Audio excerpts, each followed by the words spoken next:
పరమ తండ్రి, ఈ రాత్రి మాకు ఇచ్చిన ఈ మంచి సమయాన్ని బట్టి మీకు వందనాలు. నీ మందిర ఆవరణంలో నీ సన్నిధిలో ప్రభు ఇటు విధంగా కూడుకొని నిన్ను ప్రార్థించడానికి ఇచ్చిన ఈ మంచి సమయాన్ని బట్టి మీకు వందనాలు. ఈ శుక్రవారపు సమయము ప్రభు చరిత్రలో మేము చూస్తున్నప్పుడు మీరు మా కొరకు శిలువ రాణి మీద మరణించిన గొప్ప దినం. ఆ దినము శిలువ మీద నువ్వు రక్తము కార్చి ప్రాణము వెలగా చెల్లించకపోతే మా జీవితాల్లో ప్రభా, మా వ్యక్తిగతమైన జీవితాల్లో ఉన్నటువంటి శాపములు పాపములకు విడుదల లేదు. ప్రభా, గొప్ప దినాన్ని మేము జ్ఞాపకం చేసుకుంటూ కృతజ్ఞత కలిగి సంఘములన్నీ కూడా ప్రభా ఈ శుక్రవారపు సమయంలో నీ మందిర ఆవరణంలో కూడుకొనుట ఎంతో గొప్ప భాగ్యముగా ఎంచే స్థితిని మాకు ఇచ్చావు. అందును బట్టి మీకు స్తోత్రాలు చెల్లించుకుంటూ ఉన్నాం. ఆ ధన్యత మాకు ఇచ్చినటువంటి ఈ సంఘానికి కూడా నీకు స్తోత్రాలు చెల్లించుకుంటున్నాను.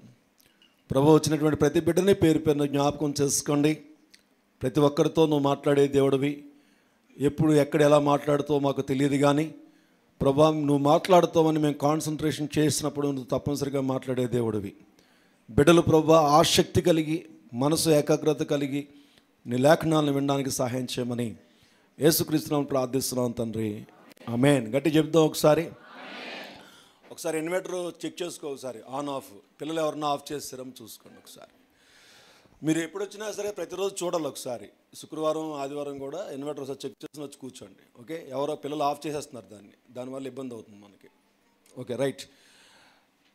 2 కొరింథీయులకు రాసిన పత్రిక భాగాన్ని మనం చూసుకోక ముందు మనము చర్చ్ డాక్ట్రైన్, సంఘ సిద్ధాంతము అన్నటువంటి అంశాన్ని మనం ధ్యానం చేస్తున్నాం.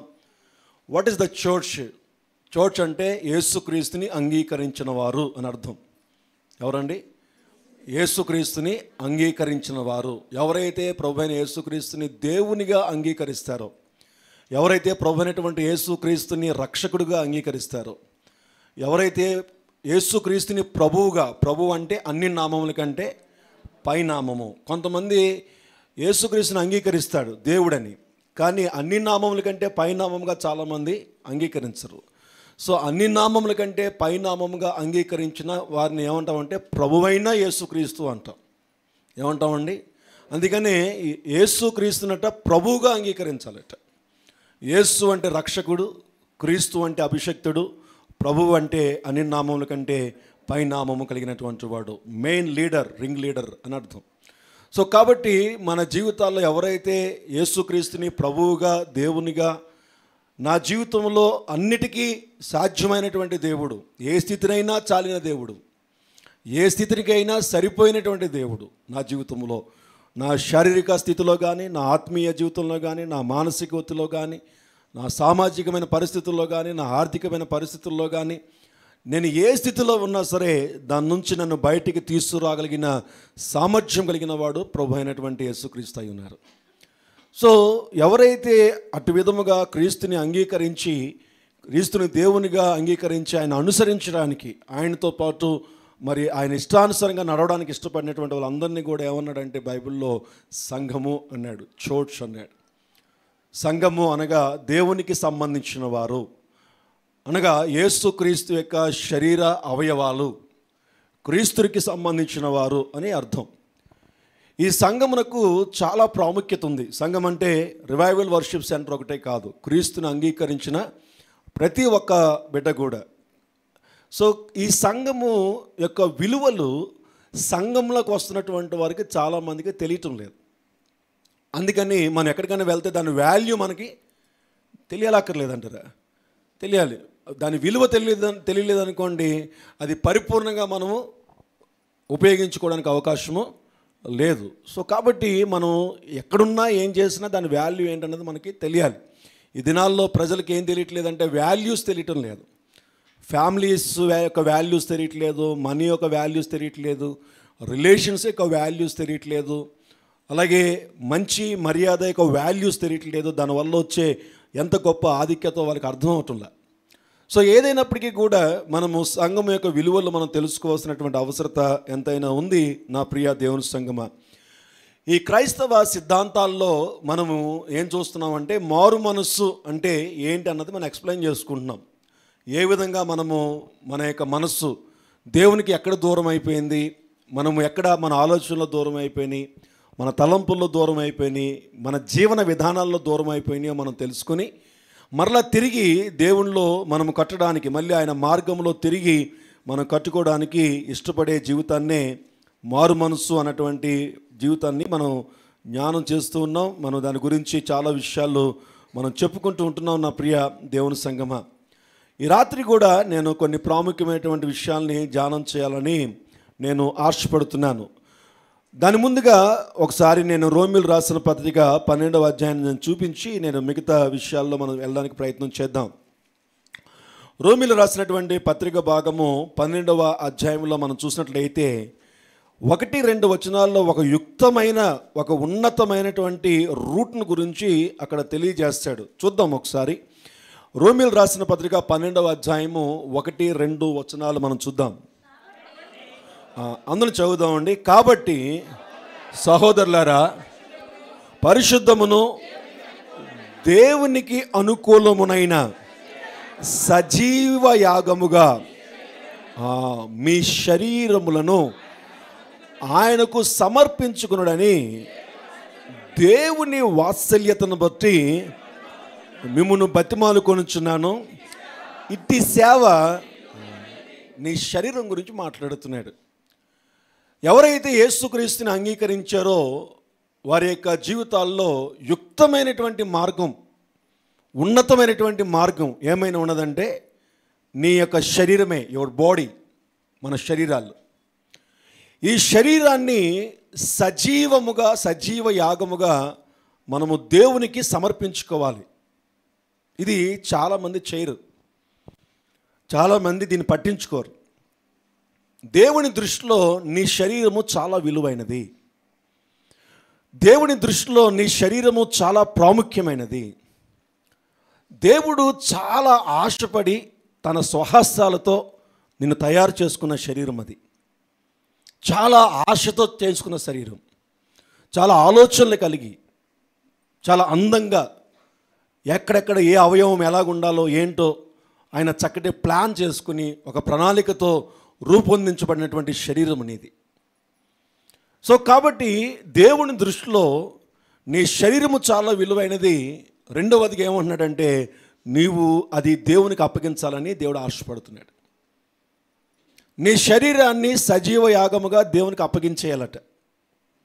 నాది, నా కన్ను, నా ముక్కు, నా నోరు, నా శరీరం, నా ఇష్టం, నేను ఏదైతే చేసుకుంటానో అంటే అది దేవునికి ఇష్టమైనది కాదటండి. అది దేవునికి యోగ్యమైనది కాదట. అది యుక్తమైనది కూడా కాదట. నేను ఎలాగైనా నా శరీరాన్ని ఉంచుకుంటానంటే దేవుడు అన్నాడు కాదు కాదు కాదు. ఎప్పుడైతే నువ్వు నన్ను అంగీకరించావో, నన్ను దేవునిగా నువ్వు స్వీకరించావో, నీ శరీరమును సజీవ యాగముగా దేవునికి సమర్పించాలట, అప్పగించాలి. నేనంటాను చాలామంది ఇది చేయరు. నేను కూడా 30 సంవత్సరాలు వచ్చేంతవరకు అది చేయలేదు. ప్రభువుని అంగీకరించాను, ప్రభు సన్నిధికి వెళ్ళాను, దేవుడంటే నాకు చాలా ఇష్టం, యేసుక్రీస్తు అంటే చాలా ఇష్టం. నేను చాలా ఎక్కువగా దేవునితో ఉండేవాడిని, చాలా ఎక్కువగా వాక్యాన్ని చదివేవాడిని, వాక్యాన్ని కంఠస్థం చేసేవాడిని, చాలా ఎక్కువగా చిన్నప్పటి నుంచి 15 సంవత్సరాల వయసు వచ్చేందుకు చాలా ఎక్కువగా దేవునితో నడిచాను. నాకు చాలా ఇష్టం, ఒక విధమైనటువంటి ఇష్టమైనటువంటి అభిప్రాయం.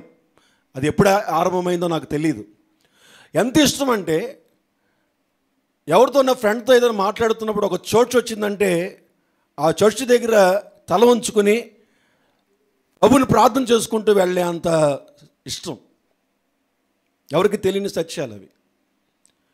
కానీ ఏ రోజు కూడా నా శరీరాన్ని ప్రభువుకు అప్పగించలేదు.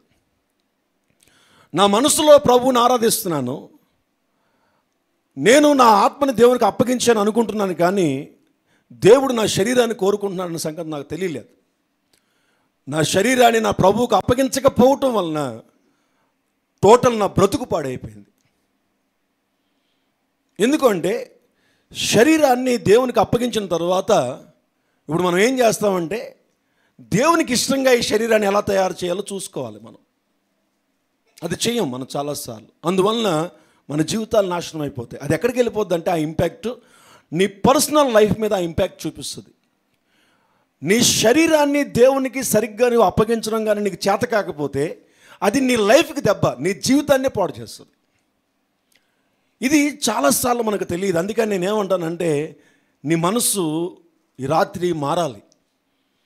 ఎలా మారాలి అంటే, ప్రభువా నా బ్రతుకు మార్చు, నా జీవితాన్ని మార్చు అనే కంటే, అయ్యా నా శరీరాన్ని నీకు అప్పగించడానికి నాకు తగిన సహాయం దయచేయి. నీ శరీరము నీ సొత్తు కాదు, అది వెల పెట్టి కొనబడింది. వెల నీ శరీరానికి ఇవ్వబడింది, నీ దేహానికి ఇవ్వబడింది. నీ దేహానికి వెల చెల్లించాడని బైబిల్ చెప్తుంది. నీ ఆత్మకి ఇచ్చాడని చెప్పట్లేదు, నీ మనసుకి ఇచ్చాడని చెప్పటం లేదు. నీ శరీరానికి, నీ దేహాన్ని వెలపెట్టి కొన్నాడని బైబిల్ చెప్తుంది.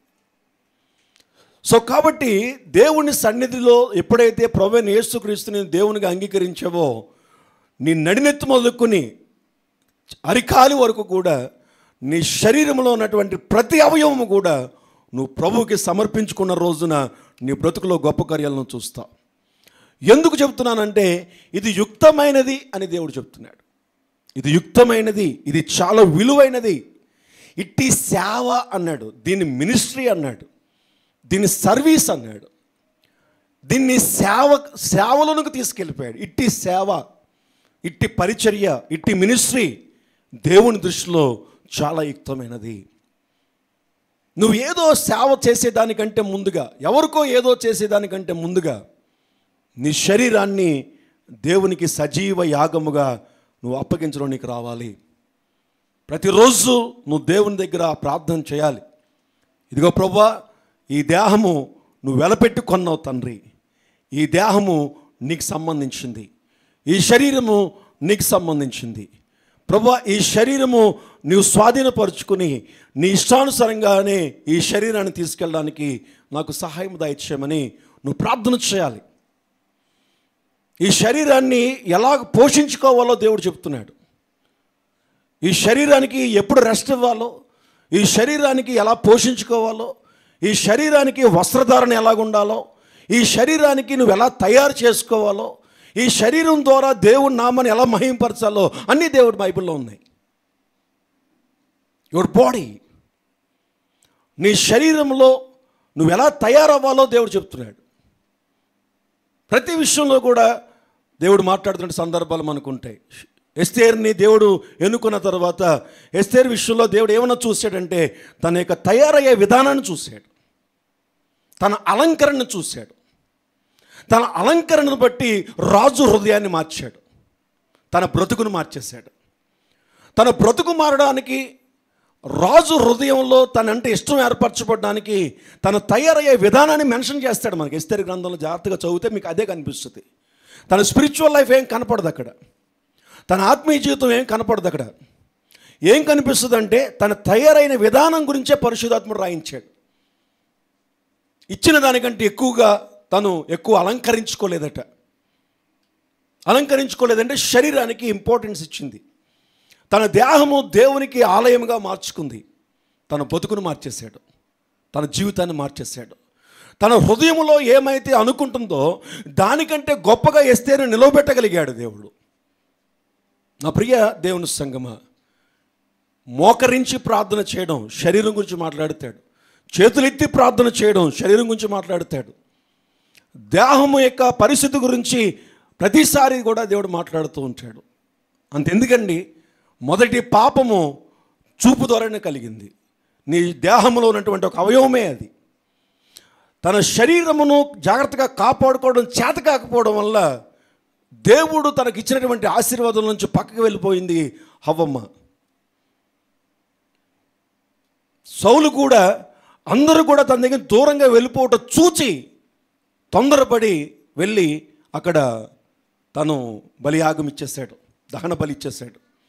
చూచుట ద్వారా మీరు బైబిల్లో జాగ్రత్తగా గమనిస్తే నీ శరీరంలో ఉన్న అవయవాల గురించి మాట్లాడతాడు. ఏమి చూడాలి, ఏం చూడకూడదు, ఏం మాట్లాడాలి, ఏం మాట్లాడకూడదు, ఏ వినాలి, ఏ వినకూడదు.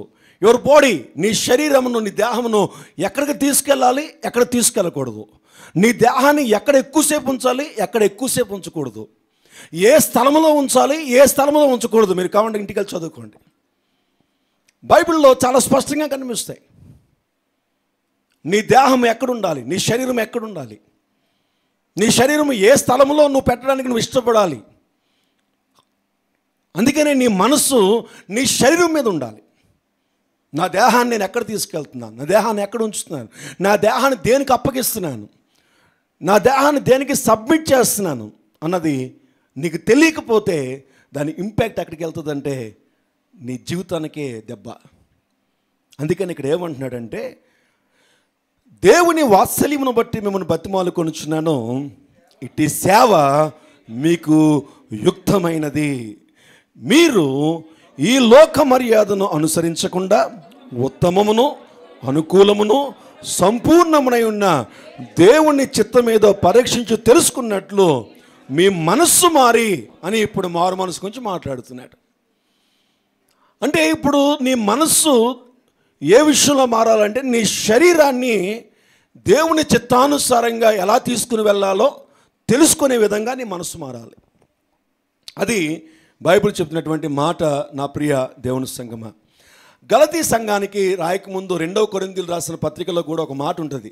2 కొరింథియన్స్లో మనం చూస్తే 11వ అధ్యాయంలో 11th చాప్టర్ 2nd verse, 2వ కొరింథీయులు రాసిన పత్రిక 11వ అధ్యాయము 2వ వచనంలో మనం చూస్తే, దేవాశక్తితో మీ ఎడల ఆసక్తి కలిగి ఉన్నాను, ఎందుకనగా పవిత్రురాలైన కన్యకనుగా ఒక్కడే పురుషునికి అనగా మిమ్మును నేను ప్రదానము చేశాను. కానీ సర్పము తన యుక్తి చేత హవ్వను మోసపరిచినట్లు మీ మనస్సులను చెరుపబడి క్రీస్తు ఎడలున్న సరతల నుండి మనస్సును చెడగొట్టి శరీరాన్ని అపవిత్రపరుస్తుందట. పవిత్రత అపవిత్రత అన్నది శరీరానికి సంబంధించినటువంటి విషయాలు కూడా మనం చూసుకోవచ్చు.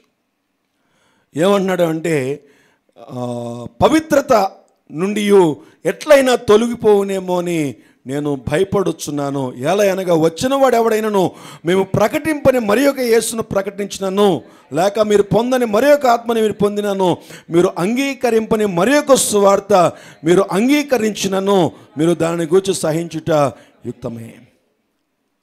చక్కటి మాట. ప్రభు అయినటువంటి యేసుక్రీస్తు ద్వారా ఎవరో ఒకరు నేను కన్నారు. యేసుక్రీస్తుకి కన్యకనుగా వివాహమైనప్పుడు ప్రదానం చేయబడుతుంది. ప్రదానం చేయనప్పుడు ఒక కన్యకనుగా అప్పగించబడతారు ఆ యొక్క పురుషునికి. అప్పటి నుంచి ఆ తల్లిదండ్రులు అంటారు, రే నీకు పెళ్లి సెటిల్ అయిపోయిందమ్మా, నువ్వు జాగ్రత్తగా ఉండు, నువ్వు ఇంట్లో జాగ్రత్తగా ఉండు, నువ్వు అటు ఇటు వెళ్ళకు అని చెప్పి అంతవరకు చెప్పండి. డ్రెస్సింగ్ గురించి మాట్లాడతారు, హెయిర్ స్టైల్ గురించి మాట్లాడతారు, నువ్వు చక్కగా తయారు, చక్కగా కూర్చో, ఆ అత్తగారు వచ్చినప్పుడు నువ్వు జాగ్రత్తగా ఉండు, అదే ఇది ఉండు ఇది ఉండు అని అన్నీ చెప్తూ ఉంటారు, కేర్ చెప్తూ ఉంటారు. అలాగే క్రైస్తవ సంఘమునకు కూడా ఏంటంటే, నువ్వు క్రీస్తుని అంగీకరించక మునుపు నువ్వు ఎలాగున్నప్పటికీ కూడా నీవు క్రీస్తుకి ప్రదానం చేయబడినటువంటి కన్య. ఒక దినాన క్రీస్తు రాబోతున్నాడు, నిన్ను వివాహము చేసుకోవడానికి సంఘముగా తీసుకెళ్ళబోతున్నాడు. ఆయన వరుడు, సంఘము వధువు. కాబట్టి నీవు ఆయనకి ఇష్టముగా నీ దేహాన్ని ఉంచుకోవాలి, నీ మనసును ఉంచుకోవాలి, ఆత్మీయ జీవితాన్ని జీవించాలి అని బైబిల్ జ్ఞాపకం చేస్తుంది. నా ప్రియ దేవుని సంగమ, గలతీయులు రాసిన పత్రికలో కూడా ఒక మాట చెప్తాను. అది కూడా నేను చూసి మనము ముఖ్యమైనటువంటి మనం ఎక్కడెక్కడ మనం చేంజ్ అవ్వాలో దాని గురించి మనం చూసుకోవడానికి ప్రయత్నం చేద్దాం త్వరగానే. గలతీయులు రాసిన పత్రికలో కూడా 4వ అధ్యాయంలో మనం చూస్తే 8వ వచనంలో ఏమండి, ఆ కాలమందైతే మీరు దేవునిని ఎరగని వారే నిజమునకు దేవుళ్ళు కాని వారికి దాసులై ఉంటారు. కానీ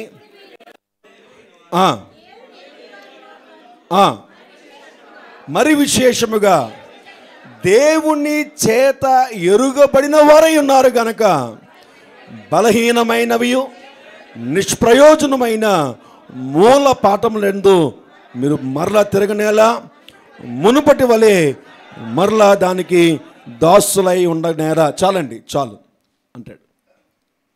చాలాసార్లు మన శరీరాన్ని మన ఇష్టానుసారంగా నడిపిస్తామట. మనం తినే ఆహారము ఈ రోజున ఇంత పాడైపోవడం గల కారణం ఏంటంటే, మీ దేహాలు అంటే ఇష్టానుసారంగా తినేయడం.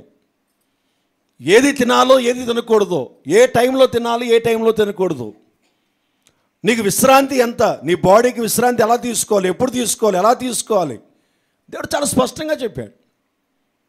రెస్ట్లెస్గా పరిగెడుతున్నావు అంటే నువ్వు వాక్యంలో లేవని అర్థం. రెస్ట్లెస్ అన్నది దేవుని వాక్యానుసారమైంది కాదు. తన ప్రియులు నిద్రించుచుండగా ఆయన వారికి ఇచ్చుచున్నాడు. దేనికోసం నువ్వు రెస్ట్లెస్గా పరిగెడుతున్నావు అంటే నువ్వు దేవుని మీద ఆధారపడకుండా పరిగెడుతున్నావు అని అర్థం చేసుకోవచ్చు. దేవుని మీద ఆధారపడేవాడు నీ శరీరాన్ని, విశ్రాంతిని కూడా తీసుకుంటాడు. ఈరోజు మనం ప్రకటన గ్రంథాన్ని ఒకసారి చూసుకుని మనం ముఖ్యమైనటువంటి భాగాలు చూసి ముగించేసుకుందాం. ఎవరైనా వచ్చి ఫ్యాన్ అయ్యండి నాకు. ప్రకటన గ్రంథంలో మనం చూసినట్లయితే రెవల్యూషన్ చాప్టర్లో మనం చూస్తే 2వ అధ్యాయాన్ని ఒకసారి మనము జాగ్రత్తగా పరిశీలించుకోవడానికి ప్రయత్నం చేద్దాం. 2వ అధ్యాయము పెర్గము అనే ఒక సంఘాన్ని గురించి మనం ఈరోజు కొన్ని విషయాల్ని మనం చూసుకోవడానికి ప్రయత్నం చేద్దాం. పెర్గములో ఉన్నటువంటి సంఘము 12వ వచనం నుంచి చదవక్కర్లేదు, కానీ నేను కొంచెం కొన్ని విషయాలు మీకు తెలియజేసి తర్వాత నేను దాంట్లోకి వెళ్ళడానికి ప్రయత్నం చేస్తాను. ఈ 2వ అధ్యాయంలో 12వ వచనం నుంచి 17వ వచనం వరకు కూడా పెర్గములో ఉన్నటువంటి ఒక సంఘానికి చివరి దినాల్లో సంఘం ఎలాగుంటుంది, అంత్య దినాల్లో క్రీస్తు యొక్క సంఘము యొక్క పరిస్థితులు ఎలాగుంటాయి అన్నది 7 సంఘాల గురించి రాశాడు. మనం ఇంతకుముందు 7 సంఘాల గురించి చాలా విషయాలు మనం ధ్యానం కూడా చేసుకున్నాం. 7 సంఘాల ధ్యానము చాలాసార్లు చేసుకున్నాం. సో ఈరోజు ఒకసారి దీని గురించి మనం చూడడానికి ప్రయత్నం చేద్దాం. నేను అన్నీ చెప్పట్లేదు, కానీ 14వ వచనం నుంచి మాత్రమే నేను చూపిస్తాను. అయినను నేను నీ మీద కొన్ని తప్పిదములను మోపవలసిన్నది అన్నాడు. సంఘం మీద తప్పిదాలు మోసే విషయాలు 5 సంఘాలకి రాస్తాడు. 7 సంఘాల్లో 2 సంఘాలకు మాత్రమే తప్పిదాలు ఏం లేవో, బాగున్నాయి, జాగ్రత్తగా ఉండని చెప్తాడు. 5 సంఘాల్లో మాత్రము నువ్వు ఖచ్చితంగా నీ మీద తప్పులు ఉన్నాయి, అవి సరిచేసుకోమని చెప్తాడు. అది మనకు చాలా అవసరం. ఏంటి అది అంటే అవేవనగా, విగ్రహములకు బలి ఇచ్చిన వాటిని తినున్నట్లును, చదవండి అవేవనగా విగ్రహమునకు బలి ఇచ్చిన వాటిని తినున్నట్లును, జారత్వము చేయనట్లును, ఇశ్రాయేలుకు ఉరియొడ్డుమని బాలాకునకు నేర్పిన బిలాము బోధను అనుసరించేవారు నీలో ఉన్నారు. నెంబర్ 1 బిలాము బోధ అన్నాడు. బిలాము బోధని అనుసరించుట, ఫాలో అవుతున్నారట ఆ పెర్గము అనేటువంటి సంఘములో. ఇది చివరి దినాల్లో సంఘ పత్రికలుగా మనం చూసుకోవాల్సినటువంటి అవసరం ఉంది. ఆ పెర్గము అనే సంఘములో బిలాము యొక్క బోధను అనుసరిస్తున్నారట. ఏంటి బిలాము బోధలో ఉన్నాయి ఏంటంటే 2 ఉన్నాయి. ఒకటి అన్నాడంటే విగ్రహానికి బలి ఇచ్చి తినచ్చు అని చెప్తున్నారట. రెండవదిగా ఏం చెప్తున్నాడు అంటే, అక్కడ జాగ్రత్తగా మనం చూసినట్లయితే జారత్వమునకు ఉరియొడ్డమని నేర్పిస్తున్నారట, జారత్వమునకు ప్రోత్సహిస్తున్నారట. జాగ్రత్తగా గమనించండి, ఈ బోధ సేవకుడి నుంచి వచ్చే బోధ కాదు, సంఘములో ఉన్నటువంటి బోధ, ఒకరి దగ్గర నుంచి ఒకరికి స్ప్రెడ్ అవుతున్నటువంటి బోధ. జాగ్రత్తగా గమనించాలి. సేవకులు నిలబడి మాట్లాడుతున్నటువంటి బోధ గురించి మాట్లాడటం లేదు, సంఘములో ఆ బోధ స్ప్రెడ్ అయిపోతుందట. మీలో అంటున్నాడు, అందుకే మీలో ఉన్నారంటున్నాడు. చూడండి, అక్కడ మనం చూసినట్లయితే అనుసరించేవారు నీలో ఉన్నారు అన్నటువంటి మాట. అక్కడ సంఘములో ఎవరో తీసుకొచ్చారు ఆ సంఘంలోనికి, పెర్గము సంఘంలోనికి. ఆ పెర్గము సంఘంలోకి ఏం తీసుకొచ్చారంటే, ఏం పర్లేదండి, మనం ఎలాగైనా బ్రతకచ్చు, చర్చ్కి వెళ్తే చాలు అన్నటువంటి బోధ ఏదో తీసుకొచ్చారు. ఈ పెర్గము ప్రాంతంలో ఉన్నటువంటి సంఘం దాన్ని ఫాలో అయిపోతుంది, దాన్ని అనుసరించేస్తున్నారు. దీన్ని ఒక హెచ్చరిక కింద చెప్పాడు. రెండవ బోధ ఏంటంటే, అటువలనే నికోలాయితుల బోధ అనుసరించేవారు నీలో ఉన్నారు. నువ్వు మారు మనసు పొందు, లేకపోతే నేను నీ యొద్ద త్వరగా వచ్చి నా నోటి నుండి వచ్చు ఖడ్గము చేత వీరితో యుద్ధము చేసేదను. ఎవరితో? వీరితో అంటే ఎవరైతే అనుసరిస్తున్నారో, అందరూ అనుసరించట్లేదట, కొద్దిమంది అనుసరిస్తున్నారు. ఎవరైతే అనుసరిస్తున్నారో వాళ్ళతో నేను యుద్ధము చేస్తాను అంటున్నాడు. ఏమంటే దేవుడు మనతో యుద్ధం చేయాలా, లేదంటే దేవుడు మన తరపున యుద్ధం చేయాలా? చెప్పాలి గట్టిగా ఒకసారి. దేవుడు మనతో యుద్ధం చేయడం ఇష్టమా, మనకి మన తరపున యుద్ధం చేయడం ఇష్టమా?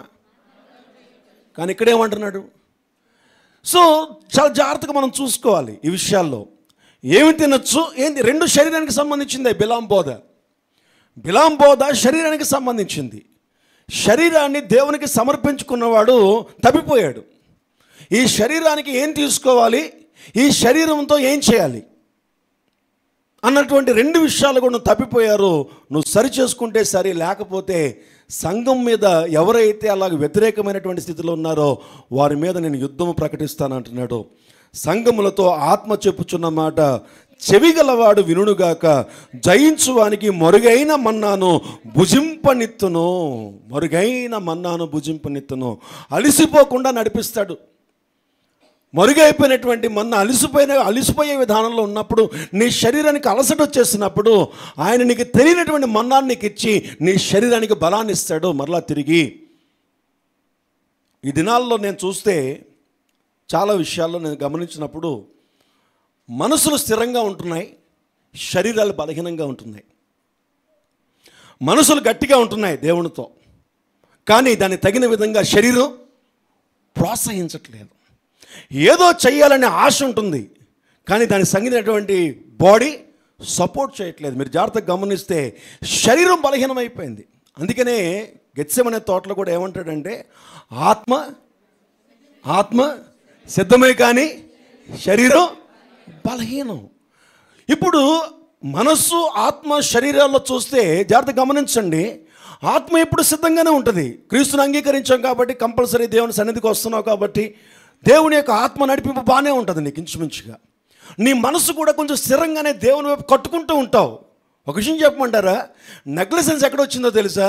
నీ శరీరానికి వచ్చింది. నీ శరీరంలో బలహీనం అయిపోతున్నావు నువ్వు. నీ మనసు స్థిరంగా ఉంటుంది, దేనిని తట్టుకోగలుగుతుంది, ఆత్మీయ జీవితాన్ని కూడా కట్టుకోవడానికి ఇష్టపడుతున్నావు, కానీ నీ శరీరం మీద కాన్సన్ట్రేషన్ చేయలేకపోతున్నావు. అందుకనే బైబిల్ ఏమంటుందంటే, నీ శరీరం బలహీనం కాబట్టి నీ శరీరాన్ని ఏమి తీసుకెళ్ళాలి, ఏం తీసుకెళ్ళకూడదు, నీ శరీరాన్ని దేనికి అప్పగించవచ్చు, దేనికి అప్పగించకూడదు అనేటువంటి విషయాల్ని చాలా క్లియర్గా ఇక్కడ చెప్తున్నాడు. సమయాన్ని బట్టి మనము నెమ్మదిగా దీన్ని వివరించుకోవడానికి ప్రయత్నము చేద్దాం. మొట్టమొదటిగా బిలాము బోధ అన్నాడు కాబట్టి అసలు ఎవరు ఈ బిలాము అన్నటువంటి విషయాలు చాలామందికి మనకు తెలుసు, కానీ నూతనంగా ఏమైనా దేవుడు మాట్లాడతాడేమో వినడానికి ప్రయత్నం చేద్దాం. తెలిసినవి అయినా సరే మళ్ళీ ఏదో కొత్త విషయాన్ని దేవుడు మనతో మాట్లాడుతున్నాడేమో జాగ్రత్తగా మనం కాన్సన్ట్రేషన్తో వినడానికి ప్రయత్నం చేద్దాం. ఒకసారి మనము సంఖ్యాకాండానికి వెళ్ళడానికి మనం ప్రయత్నం చేద్దాం. ఈ సంఖ్యాకాండంలో మనం చూసినట్లయితే ఈ బిలాము మనకు కనిపిస్తాడండి. ఈ బిలాము మన జీవితంలో ఏ విధంగా ఆ బోధ మనకు పనిచేస్తుందో అన్నటువంటి విషయాన్ని మనం చూద్దాం. ఈ బిలాము విషయాన్ని మనం చూసినట్లయితే ఇతడు ఒక సోదిగాడు. సంఖ్యాకాండం 22వ అధ్యాయం నుంచి 25వ అధ్యాయం వరకు మనకు కనిపిస్తాడు. ఎన్నో అధ్యాయం నుంచి అండి? 22వ అధ్యాయం నుంచి ఎన్నో అధ్యాయం వరకు? 25వ అధ్యాయం వరకు మనకు కనిపిస్తాడు ఈ యొక్క బిలాము. ఈ బిలాము దేవునికి సంబంధించిన సోదిగాడు. ప్రారంభంలో దేవునితో చాలా మంచి రిలేషన్ ఏర్పాటు చేసుకున్నాడు, దేవునితో చాలా మంచి విధానం ఉన్నాడు. ఇతడు చరిత్రలో చూస్తే షేము వంశస్థుడు. ఇతడు షేము వంశం నుంచి వచ్చినటువంటి వాడు ఈ యొక్క బిలాము. దేవునికి సంబంధించిన వాడు, కానీ బైబిల్ యెహోషువ కాలం వచ్చేటప్పటికి, ఎవరి కాలం అండి? యెహోషువ కాలం వచ్చేటప్పటికి పరిశుద్ధాత్మ దేవుడు బిలాంకు ఒక పేరు పెట్టేశాడు. ఏంటి పేరంటే సోదిగాడు అని పేరు పెట్టాడు. సోదిగాడు అనేటువంటి పేరు పెట్టాడు, అంటే అబద్ధ ప్రవక్త అని పేరు పెట్టాడు. దయ్యముల బోధన బోధించేవాడు అని పేరు పెట్టాడు. సోదిగాడు అని పేరు పెట్టాడు. ఇశ్రాయేలీయుల చేతనే బిలాము చనిపోవడానికి దేవుడు అనుమతి ఇచ్చాడు. దేవుని ప్రజలైనటువంటి బిలామే దేవుని ప్రజల చేతే చంపబడ్డాడు. యెహోషువ గ్రంథము 13వ అధ్యాయము 22వ వచనంలో మనం చూస్తే బిలాము మరణాన్ని కూడా ఒకసారి చూసేద్దాం. 13వ అధ్యాయము 22వ వచనము యెహోషువ గ్రంథము. యెహోషువ ముసలివాడైపోయాడు, వృద్ధుడైపోయాడు. ఆ సమయంలో ఇశ్రాయేలు చేత చంపబడ్డాడు ఈ యొక్క బిలాము. చదవండి.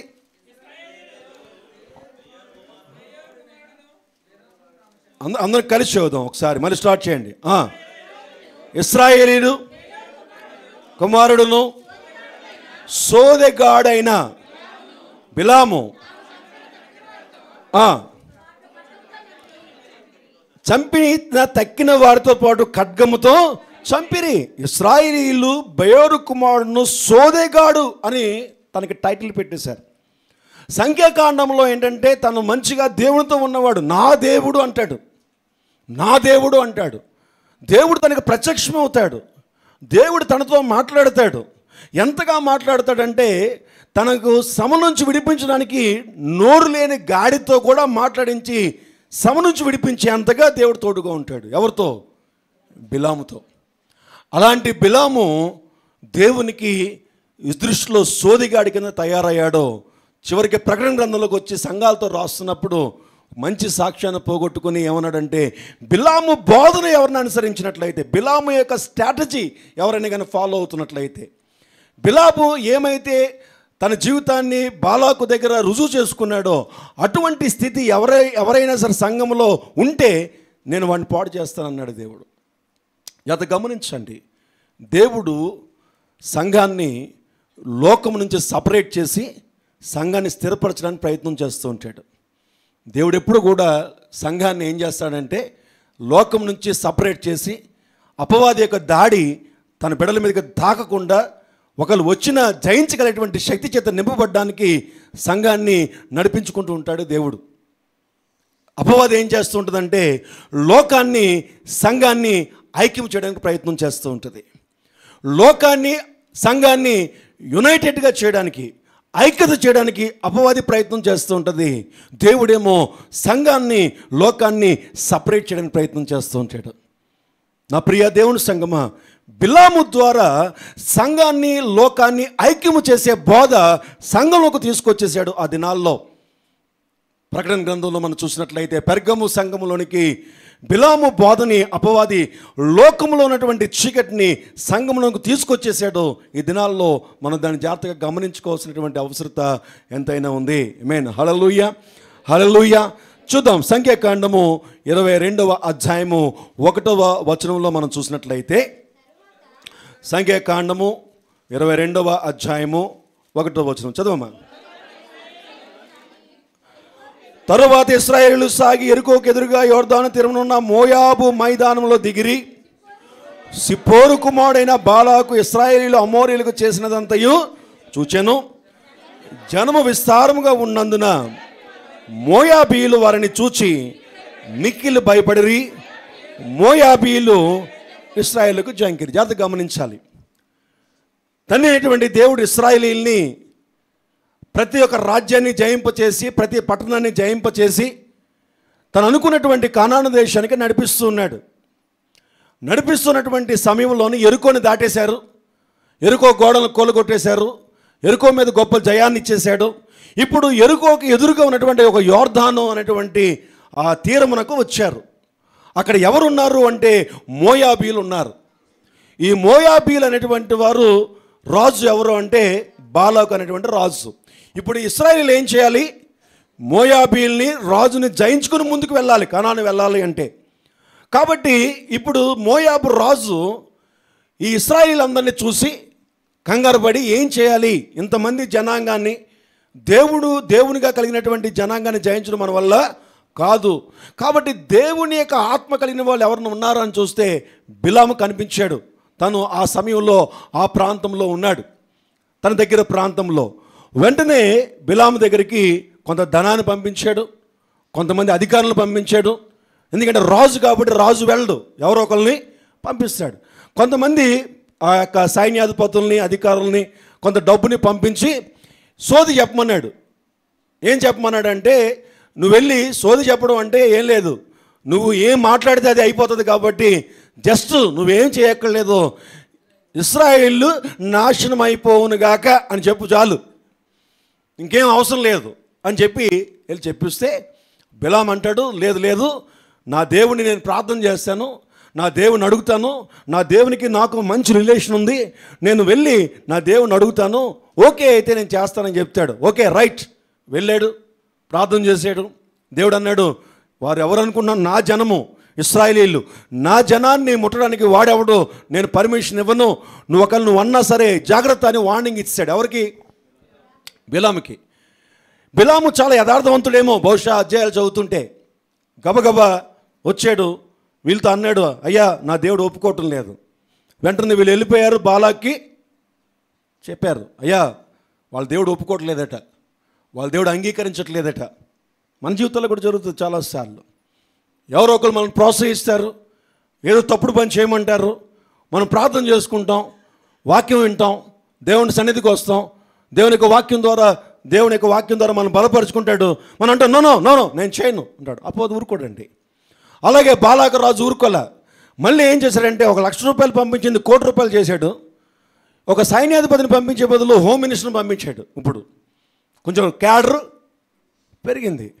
అప్పుడు కలెక్టర్ని పంపించినాడు, ఇప్పుడు హోమ్ మినిస్టర్ని పంపించేశాడు. కొంచెం క్యాడర్ పెరిగిపోయింది. కొంచెం పెద్దవాళ్ళు వచ్చేటప్పటికి మనకి ఏం వస్తుంది అంటే మొహమాటం వస్తుంది. ఏమొస్తుంది? అసలు ప్రమాదంగా కారణమే మొహమాటం. మీరు జాగ్రత్తగా ఇంటికి వెళ్ళి మీ జీవితాన్ని పరిశీలించుకుంటే మీరు ఎక్కువ నష్టపోయింది మీ మొహమాటాలను బట్టే. ఎక్కడో మీ గౌరవం పోతుందో, ఎక్కడ నీ మర్యాద పోతుందో, ఎక్కడ నీ వాల్యూ పోతుందో అని చెప్పి నాశనం చేసుకున్నటువంటి సందర్భాలు ఎన్నో మన జీవితంలో కలుగుతాయి. ఏమంటారు మీరు? మొహమాటం మిమ్మల్ని సర్వనాశనాన్ని తీసుకెళ్లే గొప్ప ఆయుధం ఏమనుందంటే మొహమాటమే. అందుకనే మొహమాటం మనకు ఉండకూడదట. కొన్ని విషయాల్లో మొహమాటం అన్ని విషయాల్లోని పనిచేయదు. మీరు ఇంటికి వెళ్ళి ఒకసారి బుక్ పట్టుకుని కూర్చుంటే నష్టపోయిన దాంట్లో ఎక్కువ శాతం మీ మొహమాటాన్ని బట్టే మీరు పోగొట్టుకుంటారు. చాలా మీ మొహమాటాన్ని బట్టి మీ వాల్యూస్ పోగొట్టుకుంటారు చాలామంది. సరే, ఎలాగైతేనే మొహమాట పడ్డాడు, మొత్తం మీద ఒప్పేసుకున్నాడు, సరే అన్నాడు. కానీ దేవుడు ఊరుకుంటాడా? ఊరుకోలేదు. ఇతను వెళ్ళి ఇశ్రాయేలు నశింప చేయను గాక అంటే ఇశ్రాయేలు ఆశీర్వదించబడును గాక అని మాట్లాడటం మొదలుపెట్టాడు. నేను అనుకుంటాను తనకే అర్థం అవ్వలేదు ఏమన్నాడు. బాలాకరాజు అన్నాడు, వెళ్ళరా ఏం చెప్పో తెలుసా నీకు అన్నాడు. నేనేం చెప్తాను, నేను ఇశ్రాయేళ్ళందరినీ కూడా నాశనం చేయమనే నేను పలికాను నోట్లో వచ్చినటువంటి పలుకు అదే, కానీ అది ఎందుకు అలా మారిపోయిందో నాకు తెలియదు అంటాడు. సరే, మొత్తం మీద ఎలాగైతేనే చేస్తారు. వెళ్తూ మొత్తం మీద ఎలాగైతేనే బాలాకు రాజుని హ్యాపీ చేయాలి. ఎందుకు? తనకు ఇప్పుడు ఏం కావాలి? తనకి ఆ ధనం కావాలి, ఆ ఘనత కూడా కావాలి. ఓ పక్కన లాగేస్తుంది. ఏంటి? అయ్యో అనవసరంగా వదిలేసుకున్నాను. మనకు కూడా లాగుతూ ఉంటాయి కొన్నిసార్లు. అయ్యో అనవసరంగా వదిలేసుకున్నానే, పోతే పోయింది కొంచెం అని కొన్నిసార్లు అనుకుంటూ ఉంటాం. అలా లాగేసి వెళ్తూ 24వ అధ్యాయంలోనే ఆయన ఇంకా పనిచేయట్లేదు, ఏది కూడా పనిచేయట్లేదు. మొత్తం అంతా కూడా 24వ అధ్యాయంలో 2వ వచనంలో దేవుని ఆత్మ మీదకి వచ్చి చాలా ఉపమాన రీతిగా చాలా విషయాలు చెప్పేస్తాడు. 9వ వచనం వరకు కూడా. 10వ వచనంలో అప్పుడు బాలాకు కోపము బిలాము మీద ఉండేను గనక అతడు తన చేతులు చరుచుకుని బిలాముతో, నా శత్రువులను శపించడానికి నేను పిలిచాను, కానీ నీవు ఈ ముమ్మారు అని పూర్తిగా దీవించావు కాబట్టి నీవు ఇప్పుడు నీ చోటికి వేగముగా వెళ్ళు, నేను నిన్ను మిక్కిలి ఘనపరిచేదని చెప్పేదని, కానీ యెహోవా నీవు ఘనత పొందకుండా ఆటంకపరిచాడని దేవుని మీద ఒక అబండా మోపి బిలాంకి చెప్పేశాడు. గట్టిగా చెప్పలు కొట్టి, నేను ఏదో చేద్దాం అనుకున్నాను, నేను గొప్ప చేద్దాం అనుకున్నాను, నేను అలా చేద్దాం అనుకున్నాను. ఏ దేవుడా నీ దేవుడు? నీ దేవుడు ఏం చేశాడో తెలుసా? నువ్వు ఘనపరచబడకుండా ఆపాడు, నువ్వు గొప్ప చేయకుండా ఆపాడు అని చెప్తున్నాడు బిలాంతో.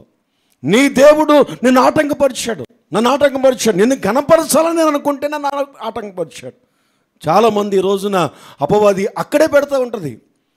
నిన్నేదో గొప్ప చేద్దాం అనుకున్నావండి. ఏం దేవుడు, ఏం క్రైస్తవత్వం, ఏ బైబిల్ అండి, ఏం చెప్పింది? నువ్వు బాగుపడు, పక్కోళ్ళని బాగుపరచబడు, దేవుడు ఎలా చెప్తే అలాగవుతుంది, కొన్ని వదిలేసుకోవాలి అని చెప్తారు లోకం చాలామంది. బిలాము కూడా అదే చెప్పారు. చెప్పిన తర్వాత ఏం జరిగిందా అంటే చూద్దాం ఒకసారి. నేను నిన్ను మిక్కులు కనపరచడానికి అందుకు బిలాము 12వ వచనంలో బాలాకు తన ఇంటెడు వెండి బంగారము నాకు ఇచ్చినను, నా ఇష్టము చొప్పున మేలైనను కీడైనను చేటుకు యెహోవా సెలవిచ్చిన మాటను మీరలేను. యెహోవా ఏమి సెలవిచ్చినో అదే పలికేదనని నీవు నా యొద్దకు పంపిన నీ దూతలతో నేను చెప్పలేదా? చిత్తగించము, నేను నా జనుల యొద్దకు వెళ్ళుచున్నాను అయితే అని మొదలుపెట్టాడండి. అయితే కడపటి దినములలో ఈ జనులు నీ జనులకు ఏమీ చేయదురో అది నీకు విషపరిచేదని రమ్మని చెప్పి ఉపమాన రీతిగా 15వ వచనం నుంచి 25వ వచనం వరకు కూడా ఇదంతా ఎక్స్ప్లెయిన్ చేయడానికి మనకు టైం సరిపోదు. నేను ఫైనల్గా చెప్పేస్తాను ఒక మాట. ఏం చెప్పాడు అంటే, దేవుని యొక్క కోపము ఇశ్రాయేలు ప్రజల మీదకి ఎలా వస్తుందో చెప్పేశాడు క్లియర్గా. నేనేం చేయలేను, నా దేవునికి విరోధంగా నేనేమి చేయలేను, నా దేవునికి విరోధంగా చేసేంత స్థాయి నాకు లేదు. కాబట్టి అని ఒక చిన్న క్లూ ఇస్తాను. ఏంటంటే ఇశ్రాయేలు ప్రజల్లో ఉన్నటువంటి వీక్నెస్ ఏంటంటే వాళ్ళకి దేవునికి వాళ్ళకి మధ్యలో నువ్వు మంట పుట్టిస్తే చాలు, దేవుడే వారిని నాశనం చేసేస్తాడు. నువ్వు అక్కర్లేదు, నేను అక్కర్లేదు, ఎవరు అక్కర్లేదు. వారు నమ్ముకున్న దేవుడే వారిని నాశనం చేసే ఒక చిన్న విషయం చెప్తాను చూడు అని చెప్పి ఏం చెప్పాడంటే, దేవునికి ఆ దినాల్లో కానీ ఈ దినాల్లో కానీ ఇష్టం లేనిది ఏమైనా ఉన్నది అంటే, ఇందా మనం చెప్పుకున్నాం కదా, శరీరం గురించి మనం మాట్లాడుకున్నాం. శరీరము ఘనమైనదిగా ఎంచబడినటువంటి శరీరానికి హాని కలిగించేది ఏమైనా ఉందంటే జారత్వము, వ్యభిచారము. దేవునికి అస్సలు ఇష్టం లేనిది, కోపాన్ని కంట్రోల్ చేసుకోలేనంత ఆవేశం ఏమైనా వచ్చిందంటే శరీరాన్ని వ్యభిచారానికి అప్పగిస్తే దేవుడు ఊరుకోలేడు. మన శరీరాన్ని వ్యభిచారానికి అప్పగిస్తే దేవుడు అస్సలు సహించలేడు. తన కోపాన్ని కంట్రోల్ చేసుకోవడం తన వల్లే కాదు, అంత భయంకరమైనటువంటి పరిస్థితి చాలా చోట్ల మనకు బైబిల్లో కనిపిస్తుంది. ఇది ఎలా కనిపెట్టాడు ఎవరు? బిలాము. కనిపెట్టి బాలాకి చాలా నెమ్మదిగా చెప్పాడు. ఏం చెప్పాడంటే, మోయాబు స్త్రీలు సుందరముగా అందముగా అలంకరించుకుని ఇశ్రాయేలు సైన్యము డేరాలు వేసుకుని ఉన్నారు కదా, ఈ డేరాలు వేసుకున్నటువంటి ఇశ్రాయేలు సైన్యంలోనికి ఈ మోయాబు స్త్రీల్ని వ్యభిచారం చేయడానికి తయారు చేసి ప్రిపేర్ చేసి నువ్వు పంపించి చూడు ఏం జరుగుతుందో అన్నాడు. 25వ అధ్యాయంలో మనం చూస్తే 1వ వచనంలో నేను చదువుతాను, మీరు చూడండి. ఇశ్రాయేలీయులు షిత్తీములో దాగి ఉండగా ప్రజలు మోయాబు రాండ్రతో వ్యభిచారము చేయసాగిరి. ఆ స్త్రీలు తమ దేవతల బలులకు ప్రజలను పిలువగా వీరు భోజనము చేసి వారి దేవతలకు నమస్కరించిన రెండు కలిసి చేశారు. ప్రకటన గ్రంథంలో అదే చెప్తాడు. వ్యభిచారము, జారత్వము ప్లస్ విగ్రహానికి బలిచ్చినటువంటి తిన్నవి రెండు కూడా జరిగినాయి తన యొక్క బోధలో. ఏం జరిగిందంటే, ఇశ్రాయేలీయులు షిత్తీములో దిగి ఉండగా ప్రజలు మోయాబు రాండ్రతో వ్యభిచారము చేయసాగిరి. ఆ స్త్రీలు తమ దేవతల బలులకు ప్రజలను పిలువగా వీరు భోజనము చేసి వారి దేవతలకు నమస్కరించిరి. అట్లు ఇశ్రాయేలీయులు బయల్ఫయోరుతో కలుసుకునినందున వారి మీద యెహోవా కోపము. చూడండి ఎంత ప్లానో, జాగ్రత్తగా గమనించండి నా ప్రియ దేవుని సంగమా. అపవాది చాలా చాలా యోగ్యమైన ఆలోచనతో ఉంటాడు, చాలా కపటమైన ఆలోచన. ఎంత కపటంగా ఆలోచిస్తాడంటే, నీవు అపవాది మాట కానీ వినకపోయినట్లయితే, అపవాది యొక్క దారిలోకి నువ్వు రాకపోతే దేవుడే నీ మీద దాడి చేసే స్థాయిలోనికి నిన్ను నడిపించగల సామర్థ్యము అపవాదికి ఉంది. జాగ్రత్త. దేవుని కోపము ఆ దినాన్ని వస్తే 9వ వచనంలో మనం చూస్తే ఎంతమంది చచ్చిపోయారో తెలుసండి? 24,000 మంది మహాభయంకరమైన రోగాలు వచ్చి చనిపోయారట స్పాట్లో. చూడండి బిలాము బోధ ఎలాగుందో. బిలాము ఏమి చేయలేదు, ఒక చిన్న సీక్రెట్ ఇచ్చాడంతే బాలాకు వెంటనే మోయాబీయులు, ఎవరు రాజు? బాలాకు మోయాబు రాజు. మోయాబు స్త్రీల్ని తయారు చేసి పంపించాడో, ఎప్పుడైతే దేవునికి కోపం కలిగిందో 24,000 మంది చనిపోవడానికి అవకాశం కలిగింది. నా ప్రియ దేవుని సంగమా, దేవునికి వాక్యం చెప్తుంది, బిలాము బోధ సంఘాల్లోనికి వచ్చేసింది. బిలాము బోధ ఏంటి? బిలాము బోధ అంటే, నీ శరీరము ఎలాగున్నా పర్లేదు, నీ మనసు దేవుని వైపు ఉంటే చాలు, నీ ఆత్మ దేవునితో ఉంటే చాలు, నీ శరీరం ఏమైపోయినా పర్లేదు. ఈ బోధ సంఘాలకు వచ్చేసింది, దేవుని బిడ్డలలోనికి వచ్చేసింది. దేవుని బిడ్డల్ని మభ్యపెట్టే లోకపు ఆత్మ దేవుణ్ణి అంగీకరించినటువంటి బిడ్డల్లోనికి వచ్చి ఏమంటుందంటే, నీ దేహం ఎలాగైనా చేసుకో, నీ శరీరము ఎవరికైనా అప్పగించుకో, నీ శరీరంతో నువ్వేవైనా చెయ్యి, దేవునికి కావలసింది నీ మనస్సు, దేవునికి కావలసింది నీ ఆత్మ. అందుకని వీళ్ళు ఏమంటారంటే, దేవుడంటే నాకు చాలా ఇష్టం అండి, తప్పక నా యొక్క శరీరాన్ని వాళ్ళకి అప్పగించాల్సి వచ్చింది, నా మనసు నిండా దేవుడేనండి. రైట్, దేవుడు అంగీకరిస్తున్నాడు దానికి. నీ మనసులో దేవుడు ఉన్నాడు, కానీ నీ శరీరము దేవుని ఆలయం కాదా? దేవుని ఆలయం అనేటువంటి నీ శరీరాన్ని ఎవరికి పడితే వాళ్ళకి అప్పగించడానికి దేవుడు అనుమతించలేదు. దేవుడు అనుమతించలేదు. టెంపుల్ ఆఫ్ గాడ్, నీ శరీరము దేవుని మందిరము. నా ప్రియ దేవుని సంగమా, హెబ్రీయులకు రాసిన పత్రిక 13వ అధ్యాయంలో మనం చూసినట్లయితే, 4వ వచనములో మనం చూసినట్లయితే హెబ్రీలు రాసినటువంటి పత్రిక భాగము నేను కట్ చేసుకుంటూ కొంచెం ముందుకు వెళ్తున్నాను. 13వ అధ్యాయం 4వ వచనంలో మనం చూస్తే ఏమండి మనకి బాగా తెలిసినటువంటి వాక్యం కదా. పెళ్ళిళ్ళలో ఫస్ట్ ప్రకటన ఇదే కదా వేస్తాం, వెడ్డింగ్ కార్డ్స్లోనండి. హెబ్రీలు రాసిన పత్రిక 13వ అధ్యాయము 4వ వచనం, వివాహము అన్ని విషయములలో ఘనమైనది గాను పానుపు నిష్కల్మషమైనది గాను ఉండవలెను, వేశ్యాసంగులకును వ్యభిచారులకును దేవుడు తీర్పు తీర్చును. అది కంప్లీట్ వర్డ్స్. మనం పైదొకటే తీసుకొచ్చేస్తాం.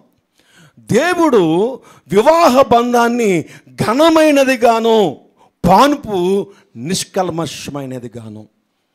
వివాహము ఘనమైనదిగా ఎంచాడు, పానుపేమో ఏ కల్మషము లేకుండా ఉంచాడు.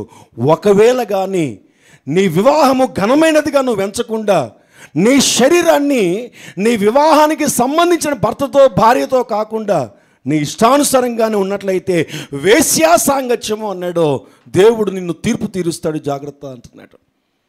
మ్యారేజ్, వెడ్డింగ్, వివాహము ఘనమైనదిగా ఎంచుకోమన్నాడు. మ్యారేజ్ ద్వారానే నీ శరీరమునకు కావలసిన కోరికలు తీర్చుకోవడానికి దేవుడు అనుమతించాడు.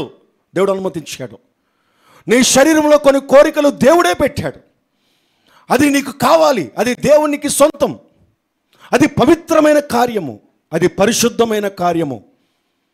ఆ కార్యము ద్వారా అనేక మంది సంతానము భూమి మీదకి రావాలి. వారు దేవుణ్ణి ఆరాధించాలి, వారు దేవుణ్ణి స్తుతించాలి. అనేకమైన సంతానము ఈ భూమి మీదకి రావాలంటే నీ శరీరంలో కొన్ని కోరికలు పెట్టాడు. ఈ కోరికలు తీర్చుకోవడానికి దేవుడు కొన్ని రూట్స్ ఏర్పాటు చేశాడు. Through marriage. క్రైస్తవ జీవితాల్లో వివాహము ద్వారా మాత్రమే నీ శారీరక కోరికలు తీర్చుకోవడానికి నిష్కల్మషమైనటువంటి, అంటే వివాహం అయ్యేంత వరకు కూడా నువ్వు ఏ స్త్రీని ఏ పురుషుణ్ణి ఎరిగి ఉండకూడదు. ఏం జరుగుతుందో తెలుసా ఈరోజు క్రైస్తవ కుటుంబాల్లో, క్రైస్తవ జీవితాల్లో, క్రైస్తవ సంఘాలలో వివాహము కాకుండా ఉన్నటువంటి యవన బిడ్డలు ప్రేమ పేరు చెప్పి చేసేది ఏంటంటే వారి శరీరాలను కోరికలు తీర్చుకుంటున్నారు. కాదంటారా చెప్పండి, కాదంటారా? ప్రతి ప్రేమ ఏం చూపిస్తుంది? ప్రతి ప్రేమ వెనకాతల ఏం కనిపిస్తుంది? ఎవరైనా ఇద్దరు ప్రేమించుకున్నారంటే వారు శారీరకంగా కలవకుండా ఆ ప్రేమ ముగుస్తుందంటారా? ధైర్యంగా చెప్పగలరా ఎవరైనా? నో. అపవాది చాలా చాలా జాగ్రత్తగా యవ్వనస్తుని యొక్క శరీరాలని దేవుని కోపానికి గురయ్యేటట్టుగా తయారు చేస్తుంది. ఈ రోజున దేవుని ఉగ్రతకు తయారు చేస్తుంది మానవుని యొక్క శరీరాలని. యవ్వన ప్రాయములో వివాహము కాకమునిపే వారి శరీరాలు అపవిత్రం అవడానికి, వివాహం అయ్యే వయసుకి ఒకరిని ప్రేమిస్తాడు, ఒకరితో అబార్షన్ చేయించుకుంటారు, ఒకరితో తిరుగుతారు, ఇంకొకరిని పెళ్లి చేసుకుంటారు. 80% మ్యారేజెస్ బైబిల్ చెప్తుంది వివాహము జరగాలి. వివాహము జరగకుండా నువ్వు శారీరకంగా కలుస్తే అది పాపము అని బైబిల్ చెప్తుంది. ఎప్పుడు? నువ్వు దేవుణ్ణి ఎరిగిన తర్వాత, ఒక సంఘముగా నువ్వు చేర్చబడిన తర్వాత, నువ్వు సంఘమునకు వెలుగు లోకంలో ఉన్నప్పుడు నువ్వు ఎలాగుంటావో ఆయనకు అనవసరం. బట్ వన్స్ నువ్వు క్రైస్ట్ని అంగీకరించిన తర్వాత త్రూ మ్యారేజ్. అందుకనే 1 కొరింథీయులు రాసిన పత్రికలో ఒక మాట అంటాడు. చూడండి ఒకసారి. 1 కొరింథీయులు రాసిన పత్రిక 7వ అధ్యాయంలో, 1 Corinthians 7th chapter 7వ అధ్యాయంలో 1వ వచనం నుంచి జాగ్రత్తగా మనం చదివితే ఎలాగా మీరు రాసిన వాటి విషయము స్త్రీని ముట్టకుండుట పురుషునికి మేలు అయినను జారత్వమును జరుగుచున్నందున, మెన్షన్ చేస్తున్నాడు జాగ్రత్తగా, జారత్వమును జరుగుచున్నందున ప్రతి వానికి సొంత భార్య ఉండవలెను, ప్రతి స్త్రీకి సొంత భర్త ఉండాలి. My husband, that's enough. వాళ్ళ హస్బెండ్ నా హస్బెండ్ ఒకటే, దేవుడు అంగీకరించడు. మై వైఫ్, నా భార్యే, దట్స్ ఎనఫ్. లేదు లేదు, వాడి భార్యే నా భార్య. దేవుడు అంగీకరించడు. దాన్ని దేవుడు ఏమన్నాడంటే జారత్వము అంటున్నాడు. ఒకసారి నువ్వు సంఘానికి వచ్చిన తర్వాత, క్రీస్తును అంగీకరించిన తర్వాత, నీ శరీరాన్ని సజీవ యాగముగా దేవునికి అప్పగించకపోతే నీ మీదకి దాడి జరుగుతుంది. జాగ్రత్త, నీ మీదకి దాడి జరుగుతుంది. దేవుని యొక్క సహాయం సంగతి అలాగుంచు. జడ్జిమెంట్లోకి వెళ్తున్నావు అని బైబిల్ చెప్తుంది.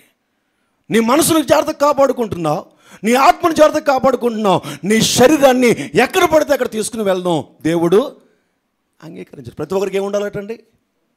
ప్రతి ఒక్కరికి ఏముండాలి చెప్పండి గట్టిగా. ఏదో సీరియస్గా పెట్టారే మొఖాలు, ఇదేదో మంచి సబ్జెక్ట్ కాదు చెడ్డ సబ్జెక్ట్ చెప్పేస్తున్నారు అన్నట్టు మొఖాలు ఇటు అలా పెట్టారు. ఒకసారి హీ అనండి, ప్రైజ్ లార్డ్. ప్రతి ఒక్కరికి ఏముండాలి? సొంత భార్య ఉండాలి. ఎందుకు ఉండాలి? జారత్వము. చెప్పండి, అదే బూత్ మాట ఏంటి? ఎక్కడ చూసినా 80% ప్రజలు కుటుంబాలు పాడైపోతున్నటువంటి దినాల్లో మనం ఉంటుంటే ఇంకా సిగ్గుపడుతున్నావు. దేనికి సిగ్గుపడుతున్నావు నువ్వు? ఈ రోజుల్లో మనం కొన్ని విషయాలు మొహమాట పడడం వల్ల కొన్ని సత్యాలు తెలియటం లేదు బయటికి. అదేదో హిడెన్ సీక్రెట్స్ లాగా, అదేదో చీకట్లో జరిగే మనకు సంబంధం లేని జాగ్రత్త. బైబిల్ చెప్తుంది నీ శరీరము చాలా ముఖ్యము. కంటిన్యూ చేద్దామా? 3వ వచనం. భర్త భార్యకును అలాగునే భార్య భర్తకును వారి వారి ధర్మములు నడుపువలెను.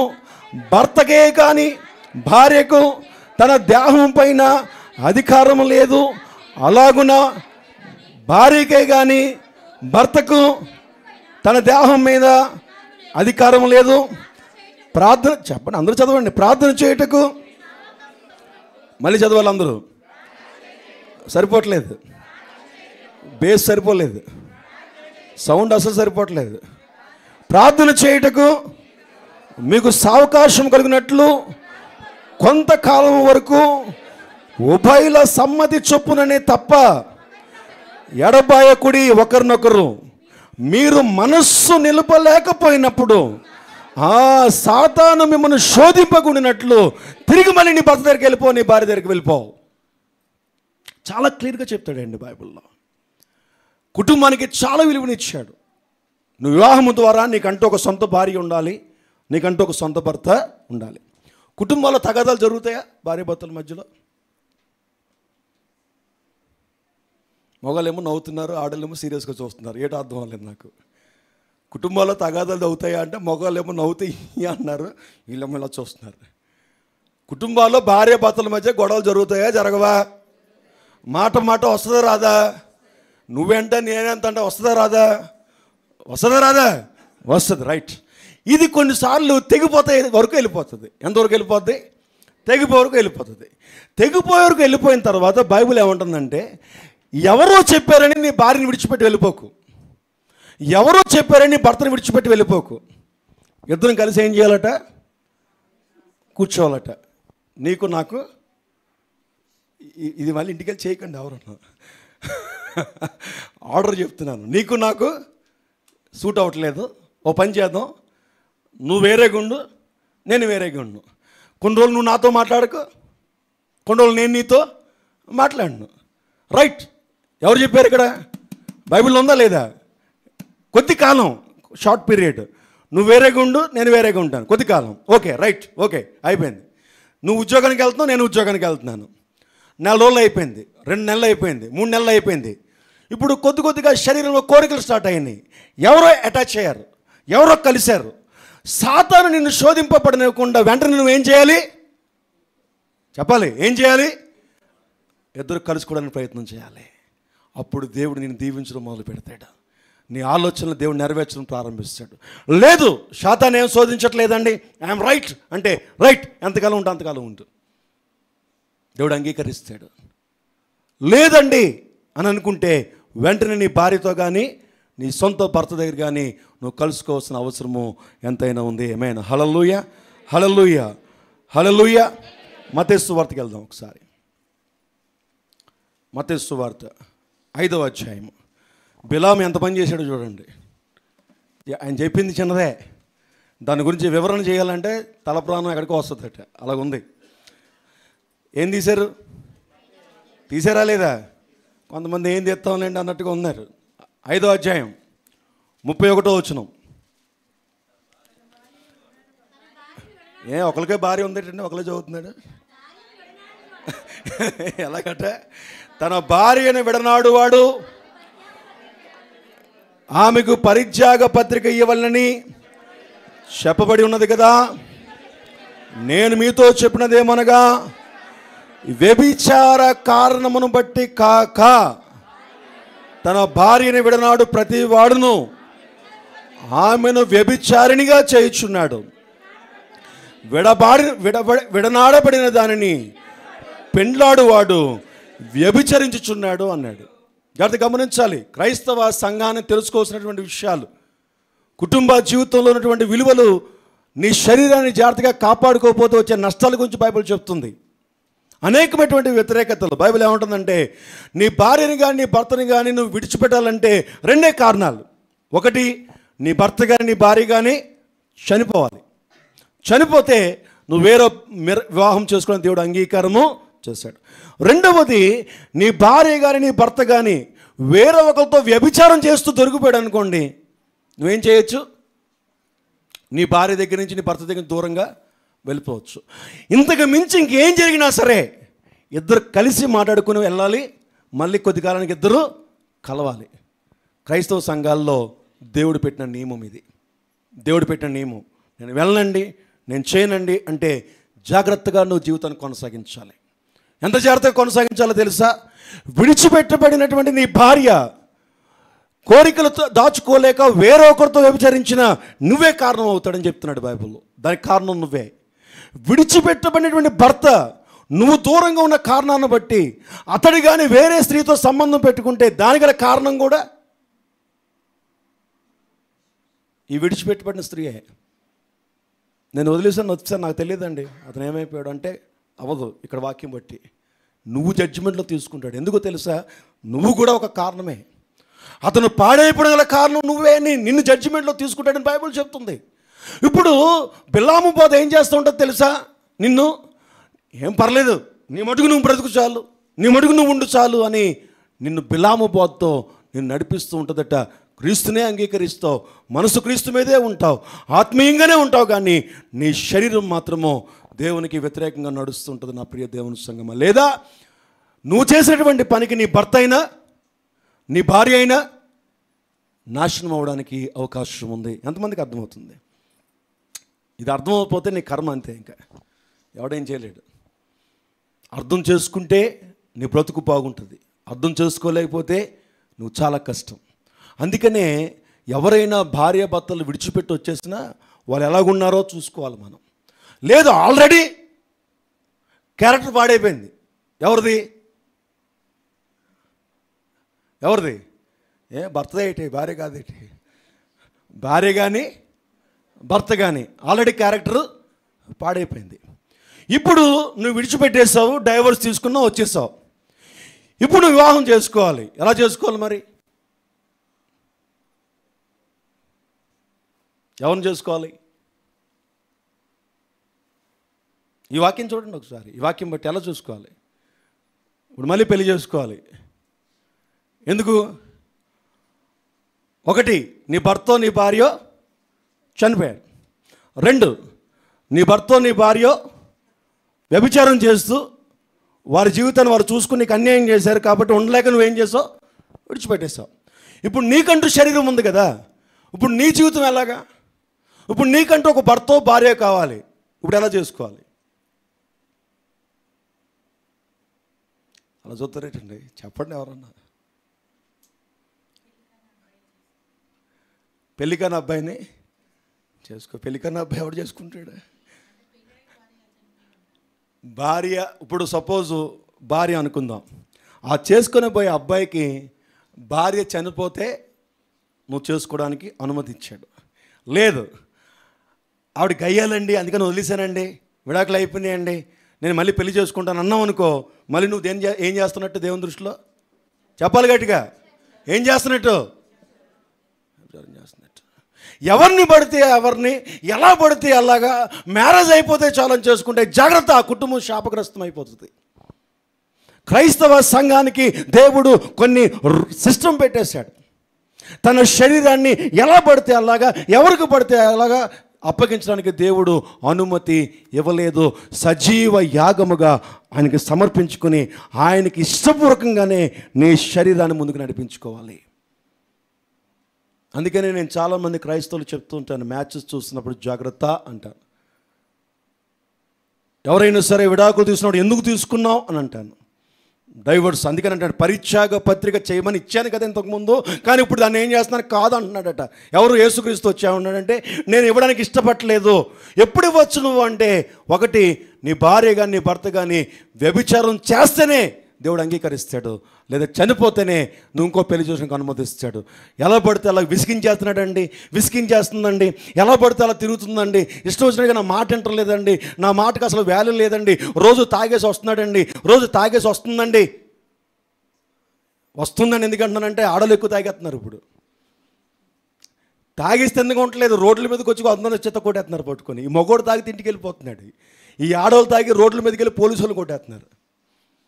ఎక్కువ జరుగుతున్నాయి. తెలీదా మీకు? ఎవరికి తెలుసా తెలీదా? పిల్లల దగ్గర నుంచి పెద్దల వరకు. మన ఏడో ఒక వీడియో కలిగింది, బీర్లు తాగేస్తున్నారు ఇద్దరును రోడ్డు మీద. అదేమో ఏట్రా అంటుంది, ఈ డబ్బులు అవుతున్నాడు, రాయ్ రాయ్ రాయ్ వెళ్ళిపోదాం అన్నాడు. ఉండని ఏట్రా అంటుంది వెళ్ళి. ఎవరు? ఈ స్త్రీ, ఈ అమ్మాయి. పెళ్ళి అయిందో లేదో తెలియదు, లావుగా మంచి ఇదిగా ఉంది, బందోబస్తుగా. డే టైం హైదరాబాద్లో సిగరెట్ తాగుతూ బీర్లు తాగేస్తున్నారు ఇద్దరు. ఒక జీపీ దగ్గర పెట్టుకుని, ఒక కారు దగ్గర. అక్కడ వాకర్స్ అందరూ వచ్చి ఏంటి అడవుడు ఏంటంటే అమ్మగారి కోపం వస్తుంది. పాప అతను బాగానే ఉన్నాడు, నెమ్మదిగా సమాధానం చెప్పి ఈ అమ్మాయిని లాగుతున్నాడు. వచ్చాయంటే అప్పటికే అమ్మగారికి ఎక్కేసినట్టుంది. మరి రాత్రి తాగిందో ఎక్కిందో, అప్పుడు తాగిందో ఎక్కిందో మనకు తెలియదు. వెళ్ళిపోతుంది కొట్టేయడానికి. అతను ఏం చేస్తున్నాడు తెలుసా? అతను తాగేసే ఉన్నాడు, ఆడేం చేస్తున్నాడు? లాగుతున్నాడు. ఇప్పుడు ఎవరు రెబ్బలు అయిపోయారు? అందుకని అన్నాను ఇందాకే. మీరు కాదులేండి, మామూలు బయట జరుగుతున్నటువంటి విషయాలు. వీళ్ళకంటే వాళ్ళు ఎక్కువ తాగేస్తున్నారు, వాళ్ళకంటే వీళ్ళు ఎక్కువ గొడవ చేస్తున్నారు. సో కాబట్టి ఇక్కడ మనకున్నటువంటి విషయం ఏంటంటే చాలా జాగ్రత్తగా అర్థం చేసుకోవాలి. ఏ విషయాన్ని బట్టి నువ్వు డైవర్స్ ఇవ్వడానికి దేవుడు అనుమతి ఇవ్వలేదు. ఏ విషయాన్ని బట్టి నీ భార్యని భర్తను విడిచిపెట్టడానికి ఇష్టం లేదు దేవుడు అంగీకరించడు.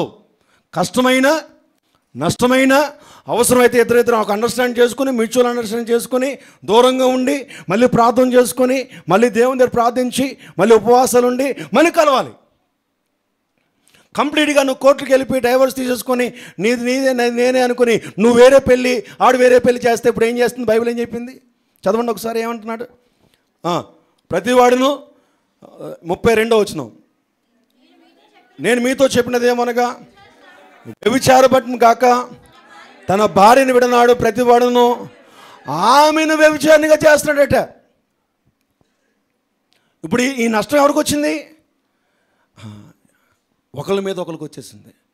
నేనేదో వదిలేసానులే, అమ్మయ్యా ఇప్పుడు మంచిని చూసి పెళ్లి చేసేసుకుందాం, కొంచెం మంచిదని చూసి పెళ్లి చేసుకుందాం, అమ్మాయి పేడ వదిలిందిరా బాబు అనుకోవడానికి లేదు. నువ్వు క్రీస్తుని అంగీకరించిన తర్వాత నీ శరీరము సజీవ యాగముగా దేవునికి అప్పగించుకోవాలి. ఆ శరీరంతో నీ జీవితాన్ని చాలా జాగ్రత్తగా, నీ వైవాహిక జీవితాన్ని జాగ్రత్తగా కట్టుకోవాలి. దేవుడే నీ జీవితాన్ని కట్టడానికి దేవుడు సహాయం చేస్తాడు. ఆమేన్, హల్లెలూయా, హల్లెలూయా. లేకపోతే నీ జీవితాన్ని పాడు చేయడానికి, నిన్ను వ్యభిచారములను తీసుకుని వెళ్ళడానికి బిలాము బోధ ఎవరో ఒకరి ద్వారా నీ దగ్గరికి వస్తుంది. ఎవరో ఒకరి ద్వారా, నీ ఇంటి పక్క వాళ్ళ ద్వారా కానీ, నీ ఇంటి ఎదురుగా ఉన్న వాళ్ళ ద్వారా కానీ, నీ స్నేహితుల ద్వారా కానీ, నీ అక్క ద్వారా కానీ, నీ చెల్లి ద్వారా కానీ. ఒక స్టోరీ నిజంగా జరిగింది. స్టోరీ వాళ్ళ అమ్మే వాళ్ళ కూతుర్ని లవర్ దగ్గర పంపిస్తుందట. ఎవరు అలా చూస్తున్నారేటండి? ఏదో ఎంత పశువుని చూస్తున్నట్టు. నేనే మనిషినే, కరెక్ట్గానే చెప్తున్నాను. ఎంతమందికి అర్థమైంది? తల్లి తన కూతుర్ని వాళ్ళ ఫాదర్కి తెలియకుండా కవర్ చేస్తూ ఈ కూతుర్ని లవర్ దగ్గర పంపిస్తూ ఉంటుందట. తిరిగి రండా, చక్కగా నీ ఇష్టం అని చెప్పి. ఈ కూతురు బలాదూర్ ఇష్టం వచ్చినట్టుగా తిరిగి ఇంటి పొరం అంతా బయట పెట్టేసినా సరే ఈ తల్లే మధ్యవర్తి గుండా కవర్ చేస్తూ ఉంటుందట. మళ్ళీ ఇప్పుడు అపవాది ఎవరిని వాడుకుంటున్నాడు? ఇప్పుడు బిలాము బోధ ఎక్కడి నుంచి వచ్చింది? వాళ్ళు లోకస్తులు కాబట్టి దేవుడు పట్టించుకోడు. దేవుడు నడిపిస్తాడు, దేవుడు క్షమిస్తాడు, దేవుడు బలపరుస్తాడు. ఈ స్టోరీ ఎవరిదంటే లోకస్తులు. వాళ్ళు లోకస్తులు అంటే ప్రభు అంటే ఏంటో తెలియదు, చర్చ్ అంటే ఏంటో తెలియదు, బైబిల్ అంటే ఏంటో తెలియదు, విచ్చలవిడి జీవితానికి అలవాటు అయిపోయినటువంటి వాళ్ళు. దేవుడు వారిని పట్టించుకోడు పెద్దగా. దేవుడు ఎవరిని పట్టించుకోడు అంటే నిన్ను మాత్రమే పట్టించుకుంటాడు. ఎందుకంటే నువ్వే దేవునికి విలువైనటువంటి వ్యక్తివి. నీ ద్వారా తన కార్యాలు జరిగించుకోవాలనుకుంటున్నాడు. తన శక్తిని, తన బలాన్ని, తన దీవెన్ను, తన ఆశీర్వాదమును, తన నెమ్మదిని, తన సంతోషాన్ని, తనకున్న సమస్తాన్ని కూడా నీకు ఇవ్వాలనుకుంటున్నాడు, వాళ్ళకి కాదు. నువ్వు పడిపోతే పరిగెట్టుకుని వచ్చి నిన్ను లేపాలనుకుంటున్నాడు, వారిని కాదు. అందుకనే నీ జీవితం ఎడల అధికారము దేవునికి కావాలి. హల్లెలూయా, హల్లెలూయా, హల్లెలూయా. బిలాము బోధ ఎక్కడి నుంచి వస్తుందో తెలియదు నీకు. నీతో ఉన్నవారి దగ్గర నుంచే వస్తుంది, నీతో కలిసి ఉన్న వారి దగ్గర నుంచే వస్తుంది. సంఘంలోనే పుడుతుందట, సంఘంలోనే పుడుతుందట. ఎక్కడ పుడుతుందో నీకు తెలీదు. నీకు తెలియకుండానే నువ్వు డైవర్ట్ అవుతూ ఉంటావు. నీకు తెలియకుండానే నీ శరీరాన్ని ఎవరికో వాళ్ళకి అప్పగించడానికి, నీ మనసుని, నీ యొక్క జీవితాన్ని నాశనం చేయడానికి అపవాది నిన్ను నిర్మతి లేకుండా చేస్తుంటుంది. ఈ రోజున అనేకమంది క్రైస్తవులు తెలియకుండా చేసే పనులు ఏమైనా ఉన్నాయంటే సేవకులతో సహా క్రైస్తవ సంఘాల్లో కనపడుతున్నటువంటిది ఎక్కువ ఏమనుందంటే వ్యభిచారపు ఆత్మ, జారత్వపు ఆత్మ. ఒక్కొక్కరికి 2 3 వైఫ్స్ని ఉంచినటువంటి పరిస్థితి. బైబిల్ అంటుంది, నో, నీ బ్రతుకు దేవుని చేతిలో పెట్టు, దేవుడు నిన్ను దీవిస్తాడు, దేవుడు నిన్ను నెమ్మదిపరుస్తాడు. దేవునికి ఇష్టం లేనటువంటి జీవితాన్ని చేస్తే బైబిల్ అంటుంది నరకయాతన. అది నరకయాతన. ఎంత చక్కగా డబ్బు ఉన్నా, ఎంత చక్కగా నీ భర్త చూస్తున్నా, ఎంత చక్కగా నీ భార్య చూసినా, నీ బ్రతుకు ఎలాగుంటుందో తెలుసా? నరకయాతన అనుభవిస్తా. జీవితంలో నెమ్మది లేనటువంటి పరిస్థితి ఎలాగుంటుందంటే నీ బ్రతుకు మీద విరక్తి కలిగినా సరే నెమ్మది లేనటువంటి జీవితాన్ని నువ్వు జీవిస్తా. బైబిల్ అంటుంది, నా ప్రియమైన దేవుని సంగమా, దేవుడే నీ మీద వేదన కలిగిస్తాడని, ఆయనే నీ మీద పోరాటం చేస్తాడని బైబిల్ చెప్తుంది. నా ప్రియ దేవుని సంగమా, సొంత భార్య ప్రతి ఒక్కరికి ఉండాలి, సొంత యొక్క భర్త దేవునికి చాలా ఇష్టమైనటువంటి విషయం అన్నటువంటి విషయాన్ని మనం ఏ రోజు కూడా మనం మర్చిపోకూడదు. 1 కొరింథీయులకు రాసిన పత్రిక 6వ అధ్యాయం చూసి మనం ముగించుకుని ప్రార్థన చేసుకుందాం. నెక్స్ట్ వీక్ దాని కంటిన్యూషన్ చూసుకుందాం. 1 కొరింథీయులకు రాసిన పత్రిక 6వ అధ్యాయము, 1 కొరింథియన్స్ 6వ అధ్యాయము 13వ వచనము నుంచి చదువుదాం. భోజన పదార్థములు కడుపునకును, కడుపు భోజన పదార్థములకును నియమించబడి ఉన్నవి. దేవుడు దానిని వాటిని నాశనము చేయను. దేహము జారత్వము నిమిత్తము కాదు కానీ ప్రభువు నిమిత్తమే. ప్రభువు దేహము నిమిత్తమే. దేవుడు ప్రభువును లేపెను, మనల్ని కూడా తన శక్తి వలన లేపెను కాదు, లేపును, తన శక్తి వలన లేపును. మీ దేహములు క్రీస్తునకు అవయవములై ఉన్నవని మీరు ఎరుగరా? నేను క్రీస్తు యొక్క అవయవములను తీసుకొని వేసి యొక్క అవయవములుగా చేయుదునా? అదంత మాత్రమును తగదు. వేశ్యతో కలుసుకునివాడు దానితో ఏకదేహమై ఉన్నాడని మీరు ఎరుగరా? వారిద్దరూ ఏక శరీరమై ఉందురు అని మోషే చెప్పుచున్నాడు కదా. అటువలే ప్రభువుతో కలుసుకునేవాడు ఆయనతో ఏకాత్మై ఉన్నాడు. జారత్వమునకు దూరముగా పారిపోవుడి. మనుష్యుడు చేయు ప్రతి పాపమును ఎక్కడట దేహమునకు వెలుపల ఉన్నది. కానీ జారత్వము చేయువాడు తన సొంత శరీరమునకు హానికరముగా పాపము చేయుచున్నాడు. తన సొంత శరీరమునకు హానికరముగా ఎలాగర్థం చేసుకోవాలి? దాన్ని ఎలాగర్థం చేసుకోవాలి? తన సొంత శరీరమునకు హానికరముగా తనంతట తానే పాపం చేస్తున్నాడు. ఎలాగ అర్థం చేసుకోవాలి దాన్ని?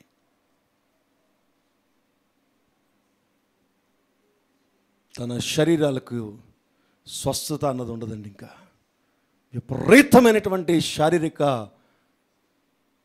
ఎఫెక్ట్, చివరికి ఎలా చనిపోతావు కూడా తెలియనటువంటి శరీరంలో భయంకరమైనటువంటి చీకటి ఆవిస్తుందట.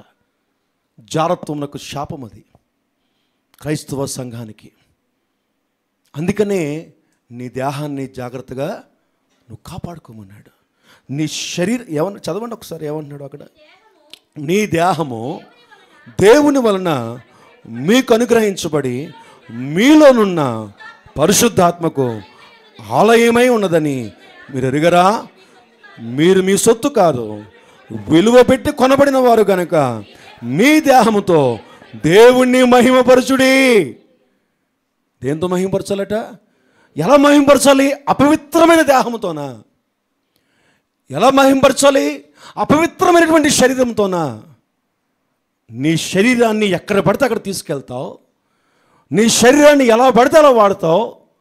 ఆ శరీరాన్ని తీసుకొచ్చి నువ్వు దేవుణ్ణి ఘనపరుస్తే, ఏమన్నా నేను అంటాను, అది ఘనమైనటువంటి స్థుతి అంటారా?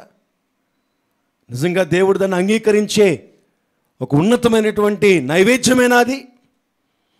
దేవునికి ఇష్టమైన నైవేద్యముగానే నువ్వు దేవుణ్ణి ఆరాధించే స్థితి అంటామా అది? మనం కాదండి. ఈ రోజున అనేక మంది యవ్వనస్తులు, అనేకమైన కుటుంబాలు బిలాము బోధ కలిగినటువంటి బోధ నుంచి తప్పించుకోలేకపోతున్నారు. మోటివేషన్ స్పిరిట్ ఏదో విధంగా నిన్ను నాశనం చేయడానికి అపవాది ఎక్కడ తీసుకెళ్తాడంటే నీ దేహాన్ని పాడు చేయడానికి ఇష్టపడుతున్నాడు. నీ జీవితంలో ఎక్కడ కొట్టడు. మీరు కావాలని గమనించుకోండి, ఎక్కడ ఈ దినాల్లో ఎక్కడ నిన్ను పాడు చేయడు. నీ దేహాన్ని పాడు చేయడానికి ఇష్టపడతాడు. ఎవడో ఒకడిని దగ్గర తీసుకొస్తాడు, దేనిలో ఒక దాన్ని దగ్గర తీసుకొస్తాడు, ఖచ్చితంగా తీసుకొస్తాడు. ఖచ్చితంగా నీ వల్ల కాదు. బైబిల్ అంటుంది, నీ శరీరాన్ని దేవునికి సజీవయాగంగా సమర్పించుకొని జాగ్రత్తగా నువ్వు ఉండగలిగితే దేవుడు మళ్ళీ నేను కట్టేస్తాడు. నీ దేహాన్ని ఇష్టం వచ్చినట్టుగా కానీ చేసుకుంటే దాని ఇంపాక్ట్ ఎక్కడికి వెళ్తుందంటే నీ యొక్క జీవితం మీదకి వస్తుంది. నీ శరీరంలో కూడా తెలియని రుగ్మతలు నీ జీవితంలోకి వచ్చేస్తాయి. తెలియని భయంకరమైనటువంటి ఏమన్నాడండి అక్కడ? చెప్పాడా లేదా? ఎన్నో వచనం అది? 18వ వచనము లాస్ట్ వర్డ్స్ చూడండి ఒకసారి. మనుషులు చేయి ప్రతి పాపం, జారత్వం దగ్గర మొదలుపెట్టండి. జారత్వం దూరంగా పారిపోడి, మనుషులు చేయ ప్రతి పాపమును దేహమునకు వెలుపల ఉన్నది, కానీ జారత్వం చేయవాడు తన సొంత శరీరమునకు హానికరముగా. అందుకనే నేను చూపించి ముగించేస్తాను. 10వ అధ్యాయం చూడండి. రోమిలు రాసిన పత్రిక 8వ అధ్యాయం. రోమిలు రాసిన పత్రిక 8వ అధ్యాయం ఏమంటాడు తెలుసా? 11వ వచనంలో 8:11 ఏమంటాడు చూడండి ఒకసారి. మృతుల్లో నుండి యేసును లేపిన ఆత్మ మీలో నివసించిన యెడల మృతుల్లో నుండి క్రీస్తు యేసును లేపిన వాడు చావునకు లోనైనా మిమ్మల్ని కాదట, నీ జీవితాన్ని కాదు, మీ శరీరాన్ని పైకి లేపేటట్టుగా నీ దేహాన్ని జాగ్రత్త కాపాడుకోవాలి. నీ శరీరం దేవునికి కావాలి. అది పవిత్రంగా ఉండాలి, అది పరిశుద్ధంగా ఉండాలి. దేవుడిని కొన్ని కోరికలు పెట్టాడు, అది వివాహ బంధం ద్వారానే దేవుడు ఏర్పాటు చేశాడు. అది పవిత్రమైనటువంటి కార్యాలు, అవి పరిశుద్ధమైనటువంటి కార్యాలు. దాన్ని మనం ఏం చేస్తున్నాం తెలుసా? అపవాదితో చేరి అపవిత్రమైన కార్యముగా తయారు చేస్తాం. అది అపవిత్రమైనటువంటి కార్యముగా, అది చెడు కార్యముగా, అది ఒక బూతు కార్యంగా తయారైపోయింది లోకంలో ఈ రోజున.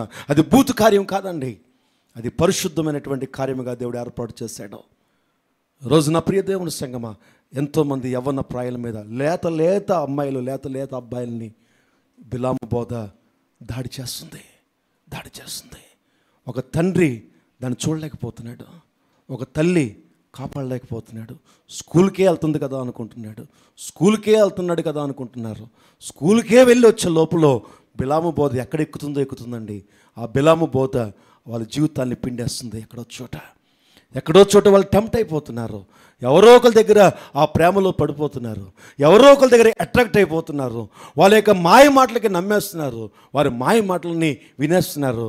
విన్న మరుసటి రోజే వాళ్ళ శరీరాలని చిదిపేస్తున్నారు. ఈ రోజున వారి శరీరాలని పాడు చేస్తున్నారు. ఈ రోజున శరీరాన్ని పాడు చేయకుండా, ఎవరు విడిచిపెట్టకుండా అపవాది విపరీతంగా దాడి చేస్తుంది ఈ రోజున లోకంలో. నా ప్రియ దేవుని సంగమా, అల్లు పెరగని ప్రయాణం చేస్తుంది. ఎవరు?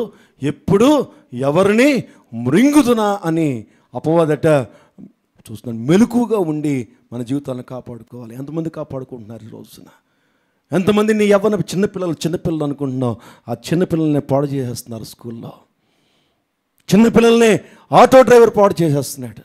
ఆ చిన్నపిల్లల్ని లారీ డ్రైవర్ పాడు చేసేస్తున్నాడు. ఆ చిన్నపిల్లల్ని బస్ డ్రైవర్ మనం అనుకుంటున్నాం, ఆటో వాడు కదా, తండ్రి లాంటోడు కదా అని ఆటో వాడికి అప్పచెప్తుంది ఆ తల్లి. ఆ ఆటో వాడిలోనే బిలాము బోధ వస్తుందన్న సంగతి ఆ తల్లికి తెలియటం లేదు. ఎన్ని వస్తున్నాయండి బయట. ఏమండి, ఆటో వాడు ఎలాంటోడు అనుకోలేదండి, ఈ బస్సు క్లీనర్ ఎలాంటోడు అనుకోలేదండి. బస్సు క్లీనర్లోనే బిలాము బోధ, లారీ ఆ యొక్క ఆటో డ్రైవర్లోనే బిలాము బోధ. నీ దృష్టిలో నీ కూతురు చిన్నదే, వాడి దృష్టిలో చాలా పెద్దది. నా ప్రియ దేవుని సంగమా, మెచ్యూర్ అవ్వకుండా కూడా జీవితాలను నాశనం చేసేస్తున్నారు బయట. కాపాడుకోగలుగుతున్నావా? నీ బిడ్డల్ని దేవునికి అప్పగించు. నీ బిడ్డల శరీరాన్ని దేవునికి అప్పగించు.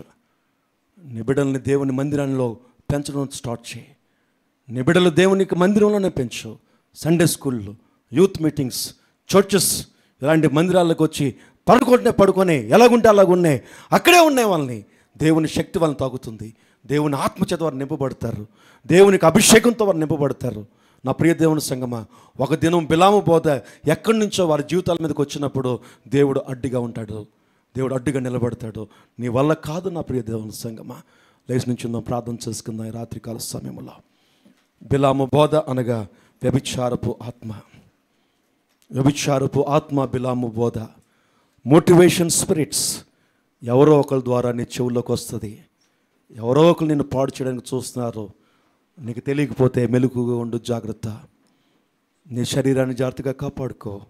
రాత్రి నీకు ఇష్టమైతే రెండు చేతులు పైకి చాపి మరొకసారి నీ శరీరాన్ని పవిత్ర దేహముగా దేవునికి అప్పగించు.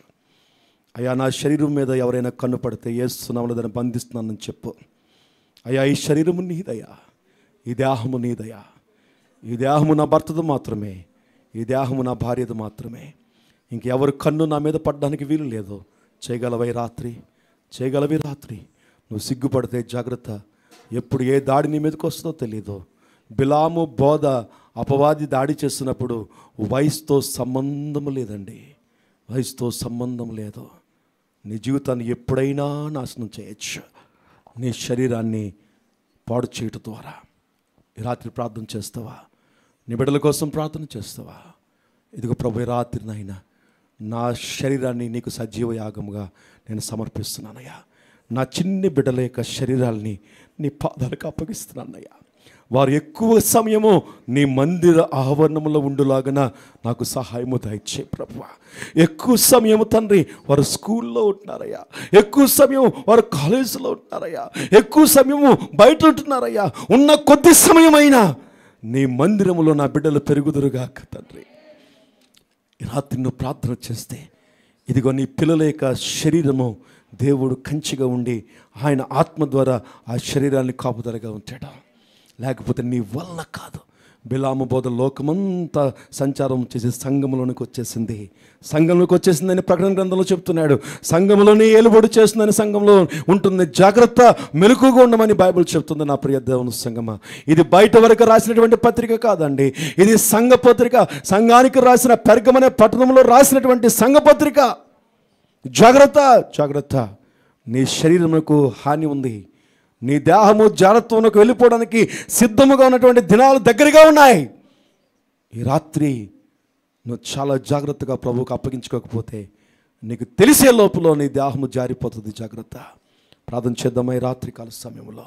పరిశుద్ధుడా నీకు స్తోత్రాలు తండ్రి, పరిశుద్ధుడా నీకు స్తోత్రాలు ప్రభువా. ఇదిగో రాత్రి నాయన సంఘంలో ఉన్నటువంటి పురుషులు, సంఘంలో ఉన్నటువంటి స్త్రీలు, సంఘంలో ఉన్నటువంటి యవ్వన బిడ్డలు, సంఘంలో ఉన్నటువంటి చిన్న బిడ్డల యొక్క శరీరములో సజీవ యాగముగా మీరు స్వీకరించమని నీ సేవకునిగా నేను ప్రార్థన చేస్తున్నానయ్యా రాత్రి ప్రభువా. ఇదిగో తండ్రి, వారు ప్రార్థన చేస్తుండగా అయ్యా వారి శరీరాన్ని మీరు అంగీకరించండి, వారి శరీరాలను మీరు అంగీకరించండి, వారి దేహములను అంగీకరించండి. వాళ్ళ దేహమునకు ప్రభువా ఎటువంటి ఒత్తిడి లోనవ్వకుండా ప్రభువా నీ శక్తి చేత వారి దేహములకు బలము కలుగునుగాక, పవిత్రమైనటువంటి దేహములుగా వారు కాపాడుకునే శక్తి వారి మనసులకు కలుగునుగాక, వారి ఆత్మలకు కలుగునుగాక.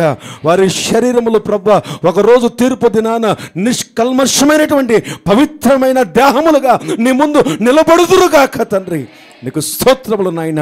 ఏ చీకటి వచ్చినా యేసు నామములో రాత్రి మేము బంధిస్తున్నాం ప్రభువా. ఇదిగో తండ్రి, స్త్రీల శరీరాల మీద, పురుషుల శరీరాల మీద ఏమైతే ఏలుబడి చేయడానికి సిద్ధంగా ఉన్నాయో ఇప్పుడు యేసు నామములో వాటి యొక్క కళ నుంచి వారికి విడుదల ప్రకటిస్తున్నాం ప్రభు. Jesus master Lord, the complete deliverance my Lord, complete deliverance my Lord. పడిపోవడానికి సిద్ధంగా ఉన్న వారి కోసం మేము ప్రార్థన చేస్తున్నాం తండ్రి. చివరి మెట్టు మీద ఉన్నటువంటి వారి కోసం మేము ప్రార్థన చేస్తున్నాం. యేసు నామములో వారు స్థిరముగా నిలబడుదురుగాక. ప్రతి ఒక్క వ్యతిరేకపు ఆత్మ నుంచి వారికి మేము విడుదల ప్రకటిస్తున్నాం తండ్రి, విడుదల ప్రకటిస్తున్నాం ప్రభా. వారు జయించుదురుగాక తండ్రి. నీకు స్తోత్రాలు చెల్లించుకుంటూ మా ప్రభువును యేసుక్రీస్తునామములో ప్రార్థిస్తున్నాం తండ్రి. ఆమేన్, ఆమేన్. ప్రత్యేకమైన పాట పాడుతూ కానుకలు సమర్పించుకుందాం.